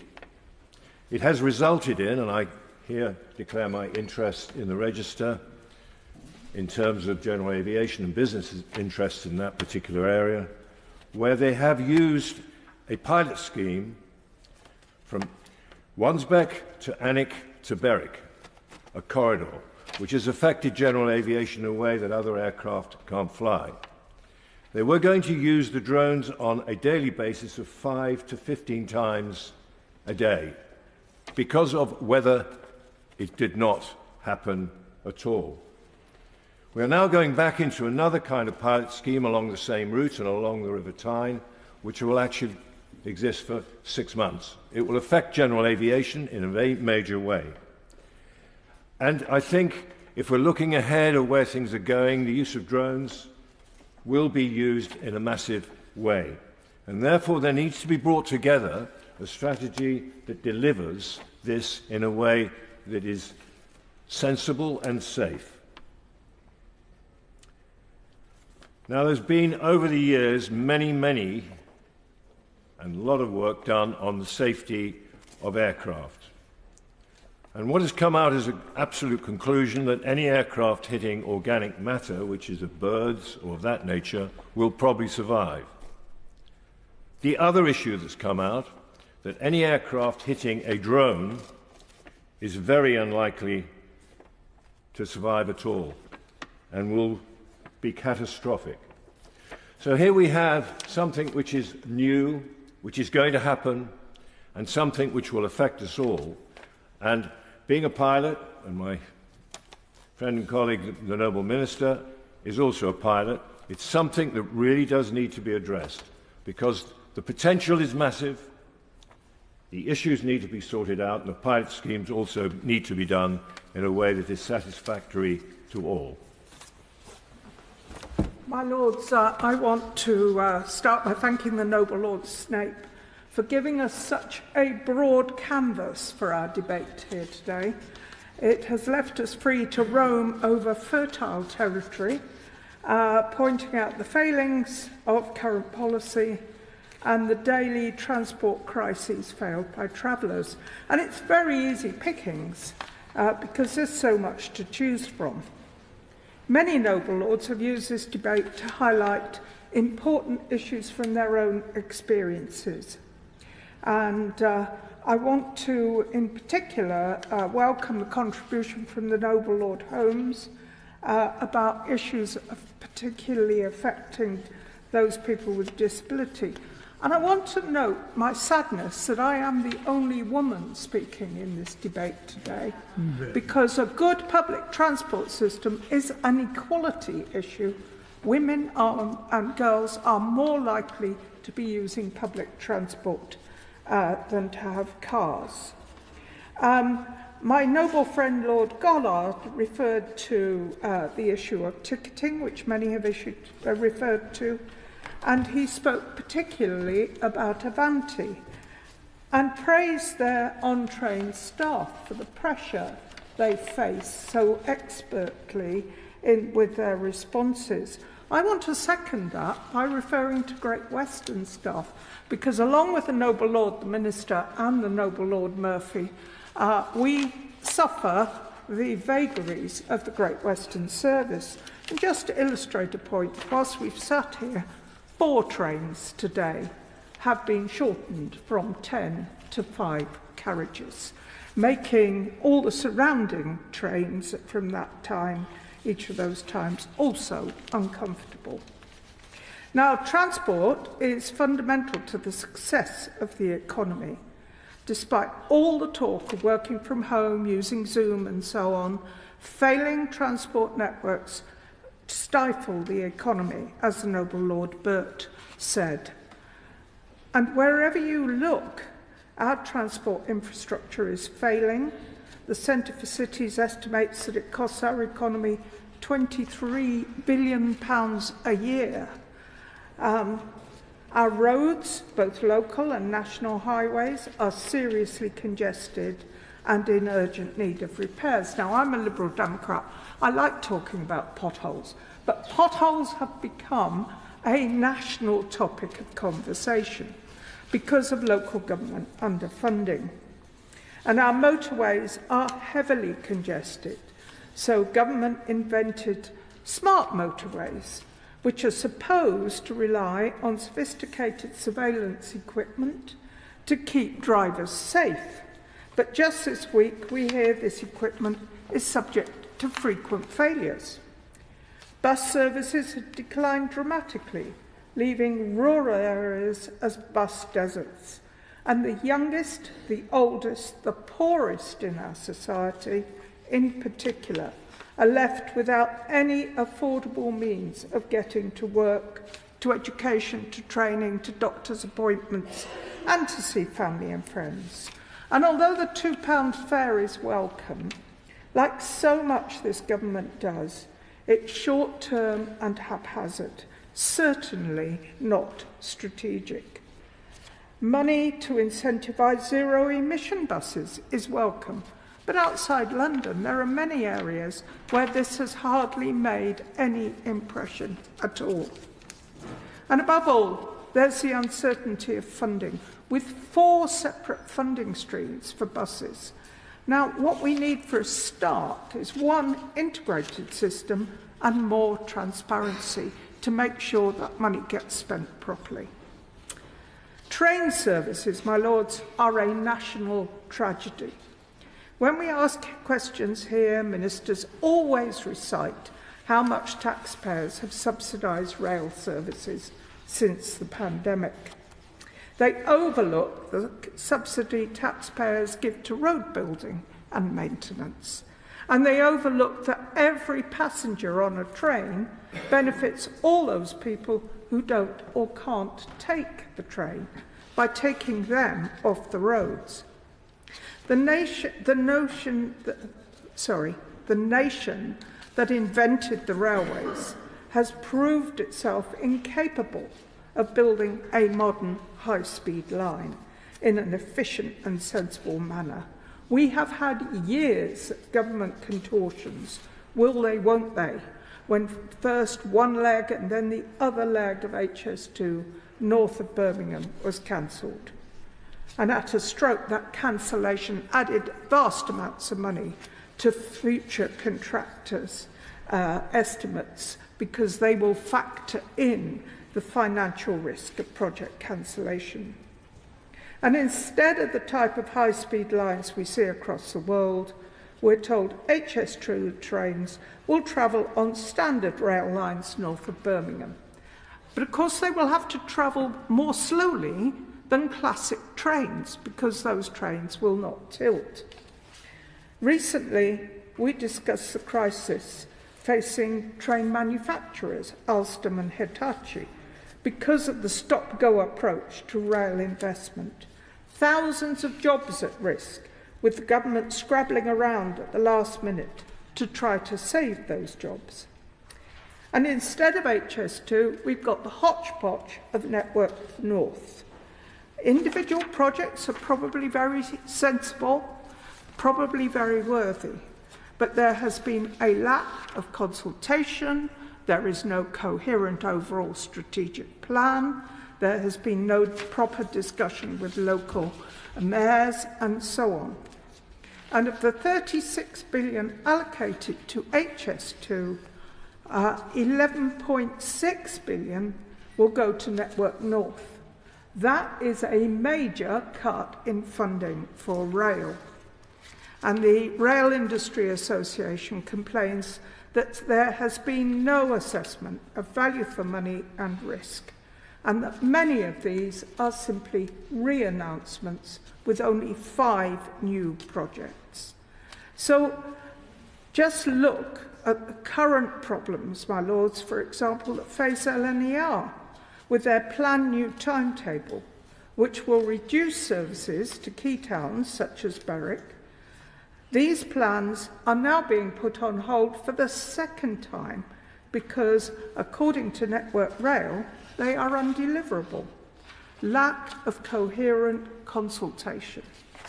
My lords, across the whole sector, investors and professionals are crying out for certainty, an end to U-turns, an end to the stop-start approach to funding.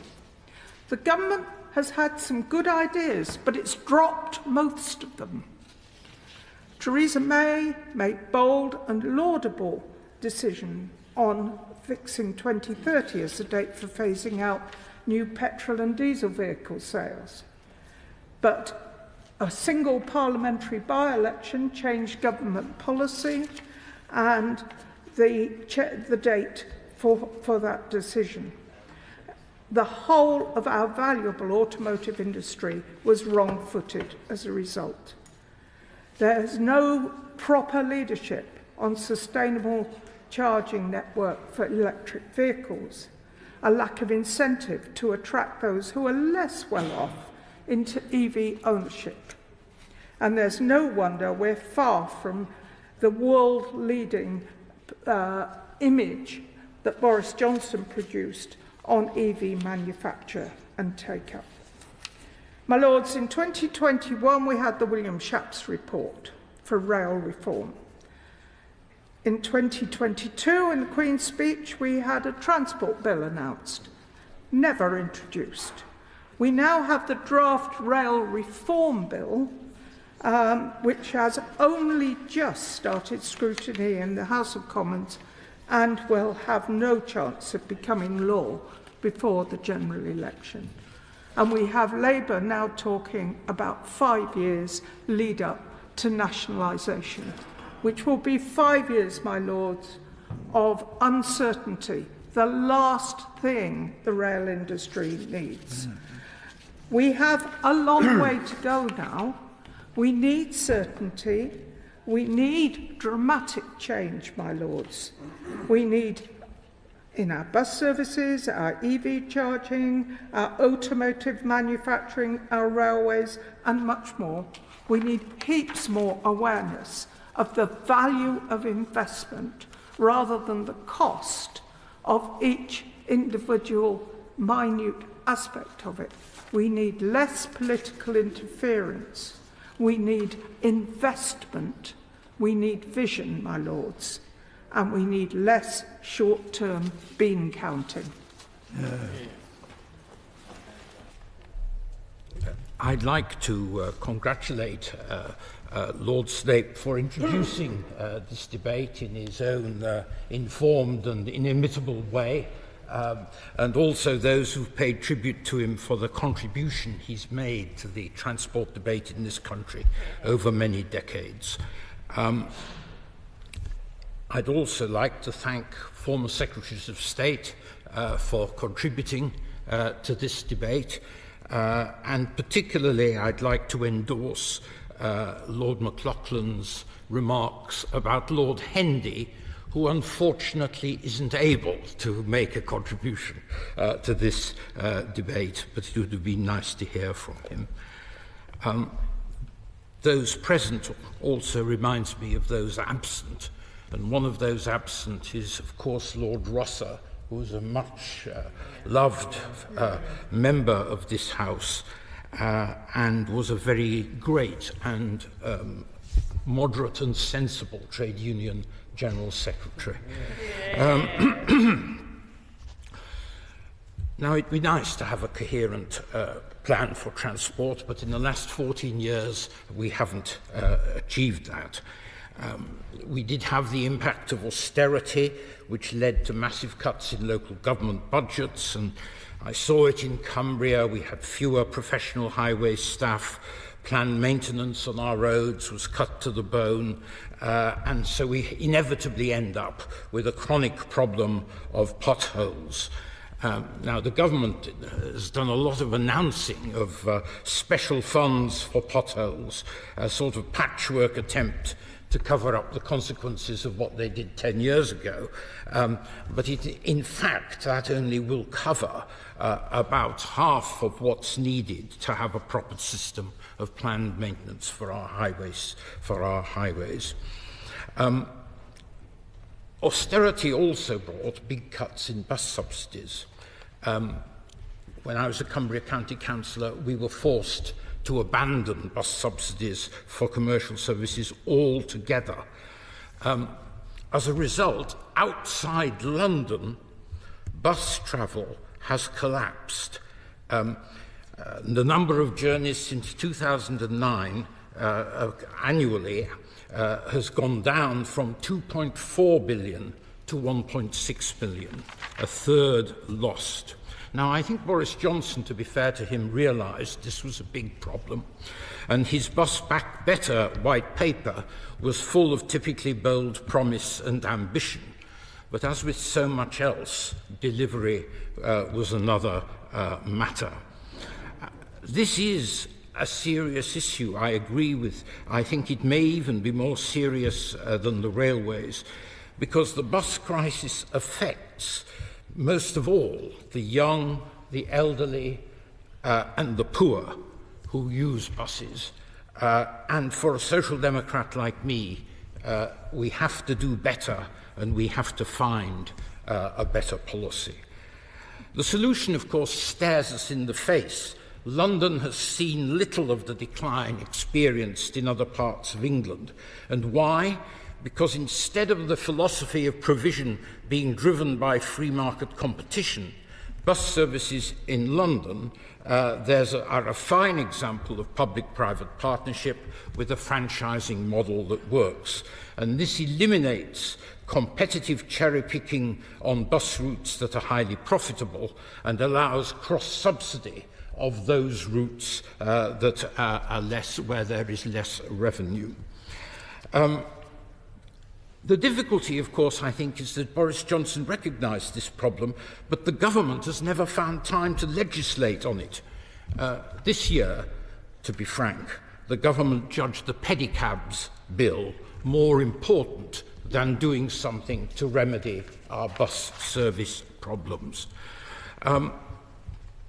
I regret very much the way that government policy has tilted against public transport since the Uxbridge by-election.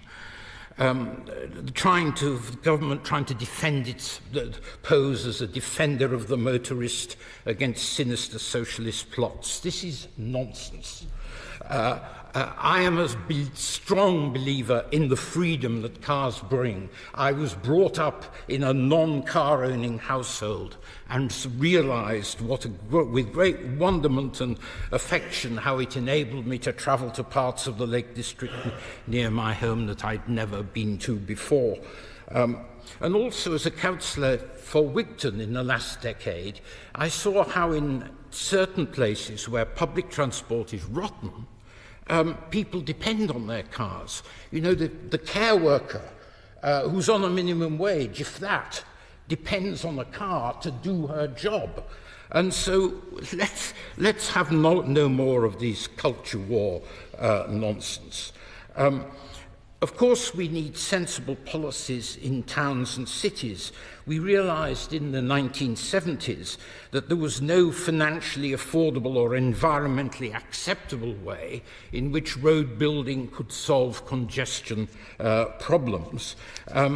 we didn't want to become like America. And when I was a young Labour councillor in Oxford in the 1970s, we championed what we called a balanced transport policy. We brought in park and ride from the outskirts, bus lanes to get the buses into town quicker. And I remember how much opposition there was. You know, traders thought this was the end of the world. Professionals objected to not being able to drive their car to work as easily as they'd done. But quickly, when people saw the benefits, the objections subsided. And I think we could do much more in cities to improve bus reliability and efficiency without vast increases in public spending. And the same opportunity exists on our railways. I was never a dogmatic opponent of all privatisation, but I thought separating the natural monopoly of the infrastructure from competing services that use it, while it might work well in telecoms, it was a much more difficult proposition in railways. And I think that's been proved to be the case. The growing problems with privatisation have been evident for 2 decades. We had the collapse of Railtrack in 2001.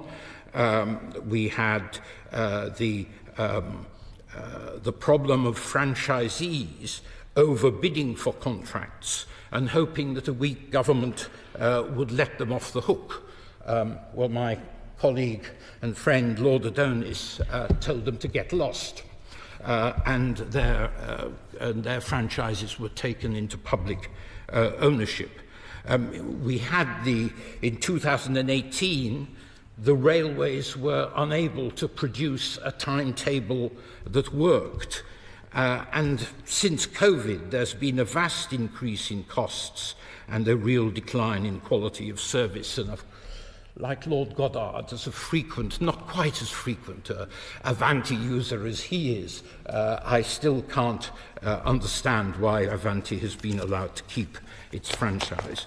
So I think it's fundamentally right what Labour has announced today, that we intend to bring the major part of the railway under unified public control and ownership.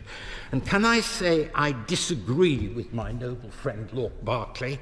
We have to take legislative action on this quickly in our first term of office. I believe a unified railway will save hundreds of millions by getting all parts of the system working together. It'll end the costly arguments about delay, attribution. It'll release the railway, I hope, from the very micro control of civil servants now taking decisions about services and spending decisions. But it won't be a return to British Rail. Open access will be retained, freight services will continue to be operated by the private sector, the leaseholding arrangements for low rolling stock will remain in place. This is a pragmatic response to the failings of the existing system, and I hope it will allow the kind of long-term approach that Lord Bourne talked about. Again, there's not much difference between the Shapps-Williams plan and Labour's proposals, which is why Keith Williams has backed them today. I think this provides an opportunity to establish a new lasting consensus about the way railways should be run, and I hope that the Conservatives will take that view if they lose the next election. Another area where consensus needs to be struck, and I will conclude very quickly, is on the issue of high-speed rail. We're left, after the Prime Minister's decision, with a high-speed line with apparently no public funds to build its London terminus at Euston, and a connection of HS2 to the West Coast Main Line, which makes the problem of train congestion to the north worse, not better, than it is at present.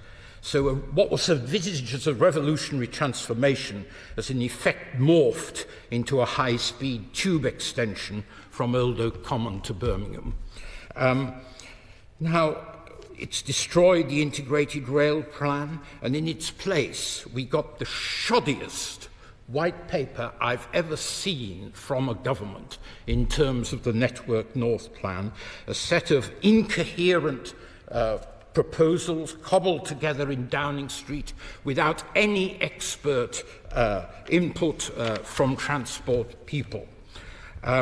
So this is no way to run a country. Labour's not going to go for headline-grabbing announcements, but we need a carefully considered decisions based on detailed work about where we are. And there we have it. We must have a coherent policy at long last, replacing 14 years of dither, delay, and interspersed with reckless decisions. The country deserves a lot better.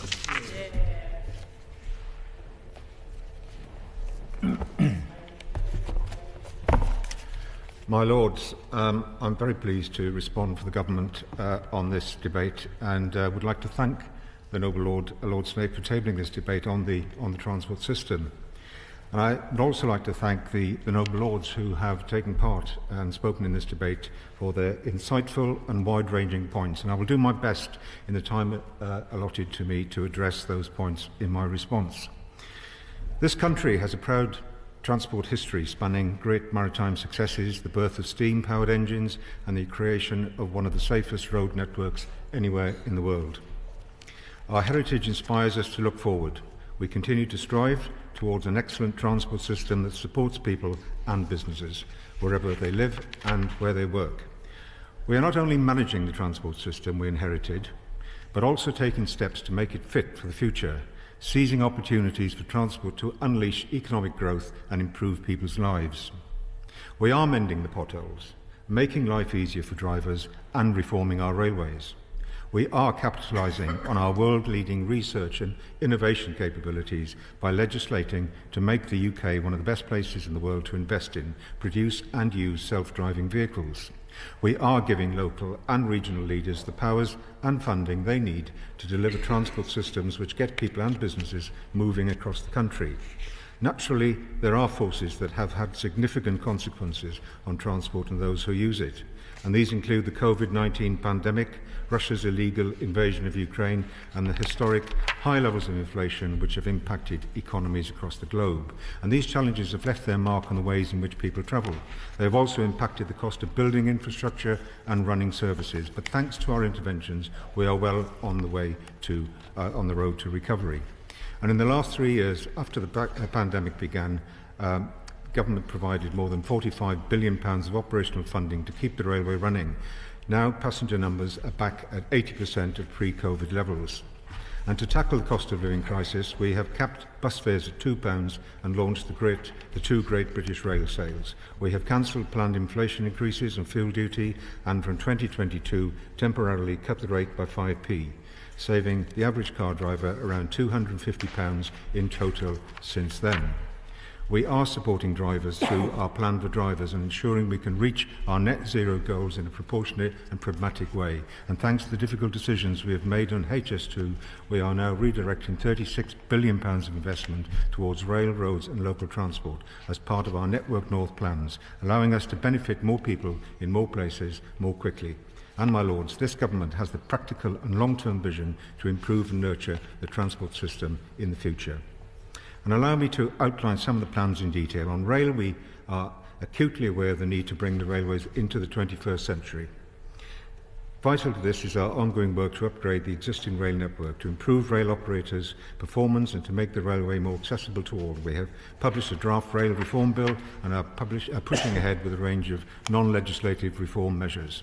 And we are continuing to deliver HS2 between London and the West Midlands, boosting economic growth, improving journey times and adding much needed capacity on one of our UK's most congested rail routes.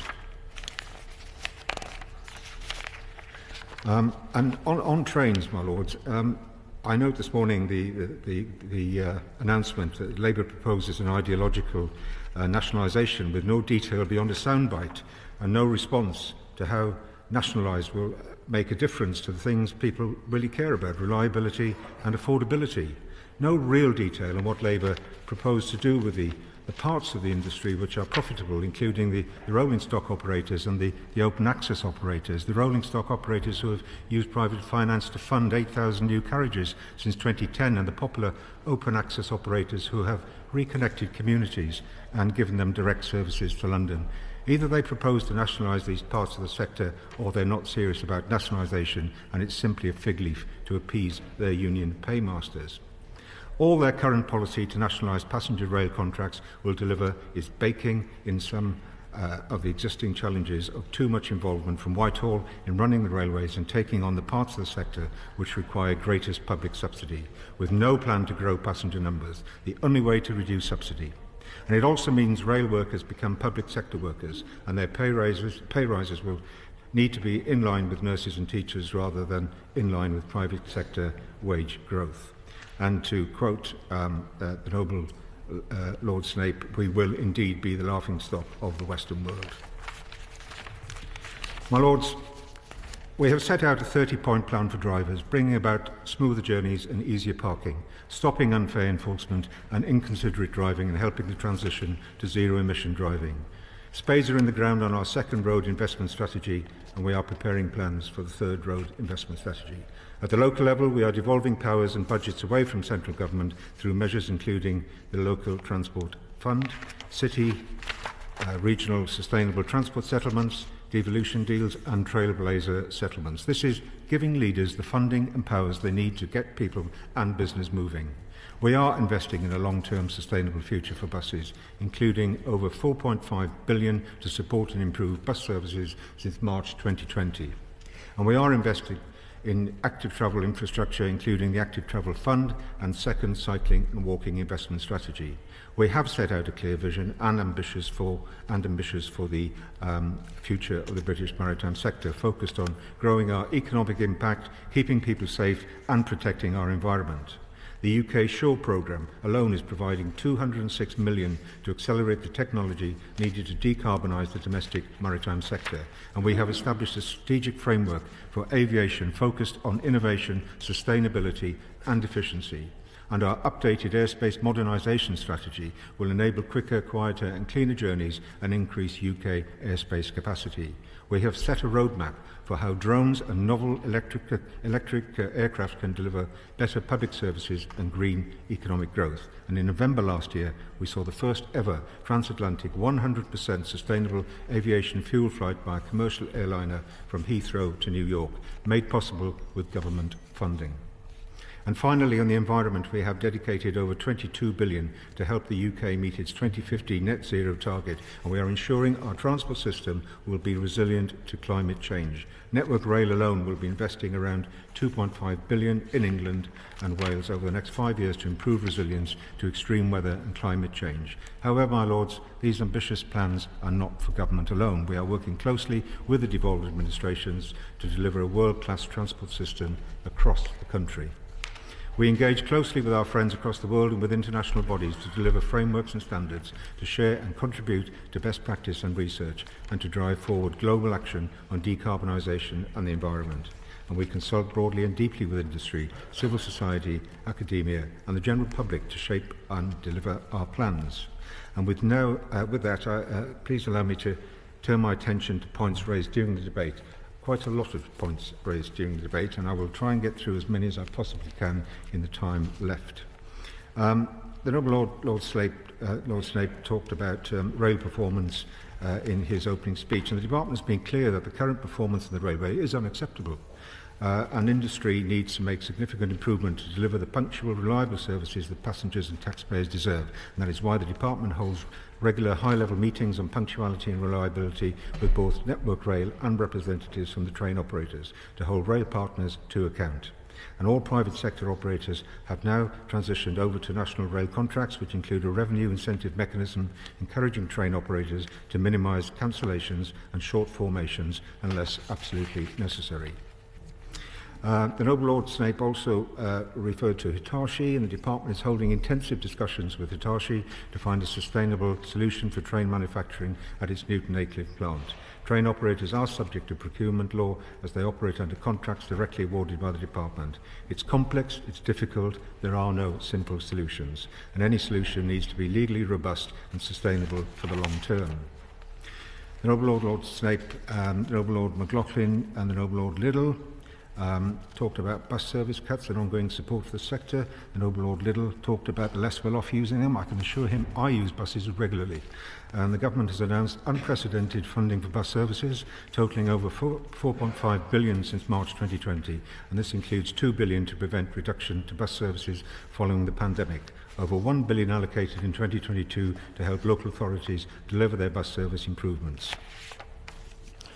The Noble Lord Snape and Noble Lord Liddell talked about bus strategy, and the aim of the National Bus Strategy is to make buses more frequent, more reliable, easier to understand and use, and better coordinated and cheaper. And the strategy required by all local transport authorities to publish the strategy required all local transport authorities to publish bus service improvement plans, setting out local plans for the changes in bus services that are needed, driven by what passengers and would-be passengers want. The Noble Lord Bourne and the Noble Lord Burt talked about road investment. The government is investing £24 billion from 2020 to 2025 to operate, maintain and enhance our strategic road network of motorways and major A roads. In the last 4 years, we have completed 23 major enhancement schemes across all the English regions, including 3 on the A19 in the North East, and only last month the A585 Windy Harbour scheme in Lancashire. Again, on road investment Strategy 3 will build on the priorities and outcomes of the first 2 road periods, adjusting focus where necessary to tackle the next big priorities for improvement and to achieve the long-term strategic vision for the network. The Noble Lord Bourne talked about the enabling economic growth, and growing the economy is a priority for this government, and a secure, reliable, well-connected and integrated transport network is a vital tool for growth, and it allows individuals to access more jobs, education, services and amenities, and allows firms to access wider labour pools and share knowledge and supply chains, boosting productivity in the long run. The Noble Lord Bourne and Noble Lord Fowler talked about rail industrial action, and the industry is facing a serious financial challenge. Reform is essential to deliver a better railway for passengers, and since coming into office, the Transport Secretary and Rail Minister have met with the rail unions and industry to facilitate discussions, which has resulted in pay offers being accepted by RMT, TSSA and Unite unions in exchange for negotiations on reform. ASLIF is now the only rail union that continues disruptive national level strikes. On the Noble Lord Faulkner mentioned decarbonisation, and government expects both electrification and alternative technologies to play a role in net zero by 2050. That is why since 2010 my department has delivered more than 1,250 miles of electrification in Great Britain. The Noble Lord Faulkner talked about rail reform. We are committed to rail reform and delivering improvements for customers ahead of legislation. We recently completed barcode ticketing for all national network stations, announcing a 75% rail freight growth target by 2050. In line with Network North and wider stakeholder engagement, the Great British Railways Transition Team continue to develop the long-term strategy for rail, and we need to ensure the strategy reflects both the realities of the railways and the clear direction set by Network North. The Noble Lord Goddard of Stockport and Noble Lord Liddell talked about holding Avanti West Coast to account, and the department takes performance very seriously and holds all franchise operators to account for the service they provide as part of the National Rail Contract. Avanti West Coast has a series of challenging but achievable targets to meet, which the department monitors, and officials continue to closely monitor and review Avanti West Coast progress to a sustained recovery. Avanti West Coast rest day working agreement was mentioned by the Noble Lord Goddard. On the 13th of March 2024, Avanti West Coast secured a 12-month rest day working agreement with ASLIF. The new agreement will support Avanti West Coast driver training programme as it transitions to its new Hitachi fleet over the coming months. The Noble Lord Lord Campbell Savers and Noble Lord Berkeley referred to rail fares ticketing in retail, and we have already made progress on fares reform. For example, launching flexible season tickets in 2021, delivering on our commitment to extend single-leg processing to the vast majority of LNER's network, launching a trial of simpler fares on LNER, and announcing that we will extend contactless pay-as-you-go to an additional 53 stations in the southeast by spring this year. The Noble Viscount Harmsworth, Noble Lord Berkeley, Noble Lord Wishy talked about decarbonisation. This government has done more than any other to promote walking and cycling, and it remains fully committed to the vision that by 2030, half of all journeys in towns and cities are walked or cycled. Over $3 billion is projected to be invested in active travel up to 2025. Despite the challenging financial climate, since the 1st of June 2023, Active Travel England has played an important role as a statutory consultee within the planning system. Again, the Noble Lord Harmsworth and Noble Lord Wishy and other Noble Lords talked more on decarbonisation. And the UK has decarbonised, as I said, faster than any other major economy, more than halving emissions since 1990, and our credible cross-cutting plan to decarbonise all of transport is at the heart of our ambition. A point raised by the Noble Viscount Harmsworth, there are now over 1 million battery electric cars on UK roads, evidence that more and more drivers are switching to electric vehicles. We continue to work with the industry via the Automotive Transformation Fund to support the creation of an internationally competitive electric vehicle supply chain in the UK. The Noble Lord Holmes of Richmond talked about Access for All, and the Access for All programme has provided accessible step-free routes at more than 240 stations and small-scale improvements at around 1,500 more since 2006. As part of our recent Network North announcement, the Government confirmed £350 million will be made available to improve accessibility at our train stations. And on bus accessibility, we are requiring operators across Great Britain to provide audible and visible information on their services.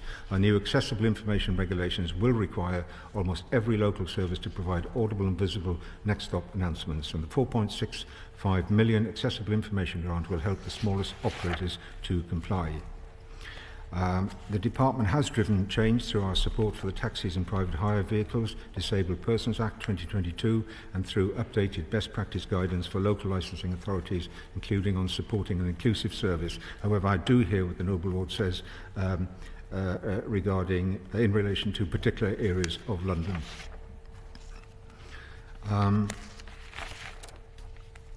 The Noble Lord Holmes also talked about technology performance, and it is, of course, right that road users should expect high standards when it comes to managing and responding quickly to incidents on the motorway, and National Highways has rolled out new stopped vehicle detection technology and all-lane running, smart motorways which can detect stationary vehicles and alert an operator who can close lanes and dispatch a traffic officer.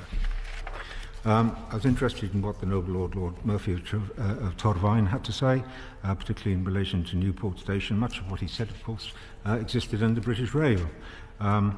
However, as we know, it is now devolved to the Welsh Government and has been nationalised as Transport for Wales. So I'm afraid any comment on that should come from the Welsh Government. However, I will say that Transport for Wales last year was reported to have the worst customer satisfaction for train operators in the whole of the UK. The Noble Lord Whitty talked about aviation decarbonisation, including and will include in that Jet Zero strategy, which sets out the government's approach to achieving net zero 2050 for UK aviation. It focuses on the rapid development of technologies in a way that maintains the benefits of air travel whilst maximising opportunities decarbonisation brings for the UK. On road safety, raised by the Noble Lord Whitty, whilst the UK has some of the safest roads in the world, any death is a tragedy, which is why we continue working tirelessly to improve road safety for everyone. My Lords, the Noble Lord Moylan, Noble Lord Liddell talked about rural transport, and the government recognises the importance of transport provision in rural areas and is committed to finding solutions which ensure viable and improved transport. The Noble Lord McLaughlin talked in a very well-informed speech, if I may say so, on rail passenger numbers and revenue. All substantive financial risk of rail services sits with government. Between 2021, 22, 23, the taxpayer provided funding of £45.9 billion for the operation of the rail industry, just over £1,500 per household. The Noble Lord McLaughlin also talked about the HS2 decision, Network North decision. The HS2 programme accounted for over one-third of all the government's transport investments, doing little to improve the journeys that people make the most. This is why the government cancelled Phase 2A, Phase 2B, Western Leg and HS2. Lords, there are many other points that were made. I'll very quickly mention the Lower Thames crossing that was mentioned by Noble Lord McLaughlin. As the Lower Thames crossing scheme is a live planning application, there are sensitivities in what I can say, and it would be inappropriate to say anything that could prejudice that process.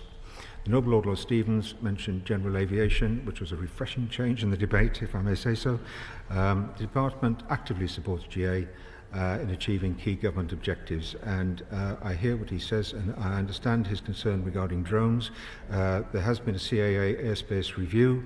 The rules are well defined for the use of drones, and but I do acknowledge his concern. My Lords, I think I've come to the end. I think there are one or two other contributions which should be responded to, and I will do that in writing. I thank Noble Lords for their attendance and for the contributions today. My Lords, can I thank the Minister for that comprehensive reply? Given, if I may say so, with his customary express speed far exceeding any Avanti train that leaves Euston on the West Coast main line. I was intrigued, if I may say so, my Lords, by his attack on today's proposals from the Labour Party to renationalise the train operating companies. Coming from a government that's renationalised no less than 7 train operating companies in the past couple of years, we may well depend on his expertise if the results of the general election goes in the way we would like. Could I lastly pay tribute to the 2 former Secretaries of State for Transport who participated, Lord Fowler, who reminded us of the occasional tensions between the 2 major railway unions, the National Union Railwaymen as was, and the Drivers' Union. He might reflect that the one thing that united the pair of them was to attack the 3rd railway union, the Transport and Salaried Staffs Association. So it's tensions by no means unusual. And as far as Lord McLaughlin's contribution was concerned, he quite rightly reminded us of the occasional vagaries of the polling system. I don't know whether he's tempted to head for the bookmakers to back his views, but if he does, I should think he'd get fairly long odds. Once again, my Lords, can I thank all Noble Lords who participated in the debate. It's a subject I'm sure we shall return to in the near future. My Lords, the question is that this motion be agreed to. As many of that opinion will say content, contrary not content, the contents have it. Question for short debate, the impact of gambling, advertising, marketing and sponsorship. Lord Foster of Bath. Begin by thanking all Noble Lords, including the Minister, who are taking part in this debate, and can I declare my interest as Chairman of Peers for Gambling Reform, which was set up to press for the implementation of the recommendations made by the Lords Committee on Gambling. And I'm delighted that very many of those recommendations, either in whole or in part, were included in the Government's White Paper. However, except for the Gambling Commission taking a closer look at bonus offers such as free bets and spins, and the Premiership's voluntary ban on front-of-shirt gambling logos, the White Paper proposes very little action in respect of gambling advertising.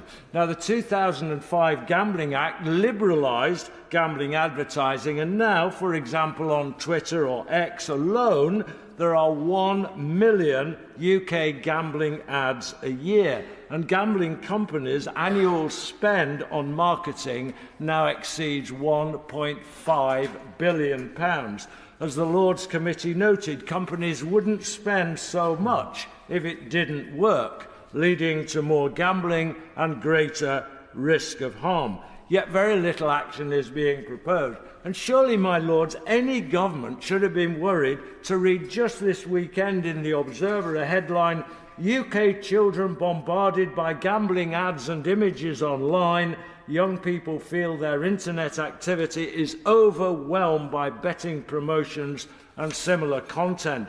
But if the government isn't worried, other people certainly are. Opinion polls show that the vast majority of the public want to clamp down on gambling advertising, including Conservative supporters. A very recent opinion poll found 77% of Conservative councillors agree that tighter restrictions on gambling advertising would reduce gambling-related harm. And with the government doing very little, others are taking action. In March, for example, Sheffield City Council joined over 80 other English councils in restricting gambling advertising on land, buildings, vehicles, and even bus stops, websites and newspapers that they own. The Mayor of London says he intends to end gambling ads across public transport in the city.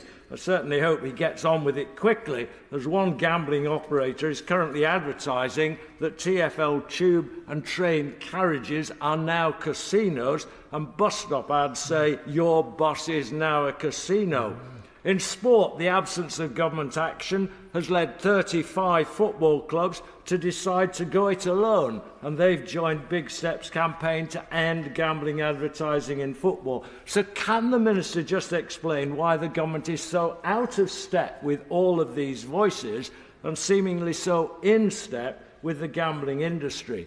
And, my lords, I suspect public concern is about to rise, because in July the Gambling Commission will release new figures about gambling harm. And the Gambling Minister in the other place has already indicated that they are likely to show 1.3 million people will classify as problem gamblers, and a further 6 million are at risk. And if confirmed, these figures are far higher than those used to inform the government's work on its white paper. So a real cause for concern, further strengthening the call for action.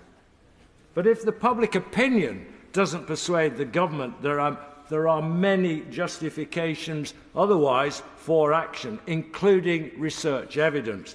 Now, when he responds, I suspect the Minister may be somewhat dismissive of research and claim, as the white paper does, that it doesn't show a causal link between advertising and gambling harm. And I'm prepared to accept that that is largely true. But it doesn't mean that the research evidence doesn't support the case for greater action.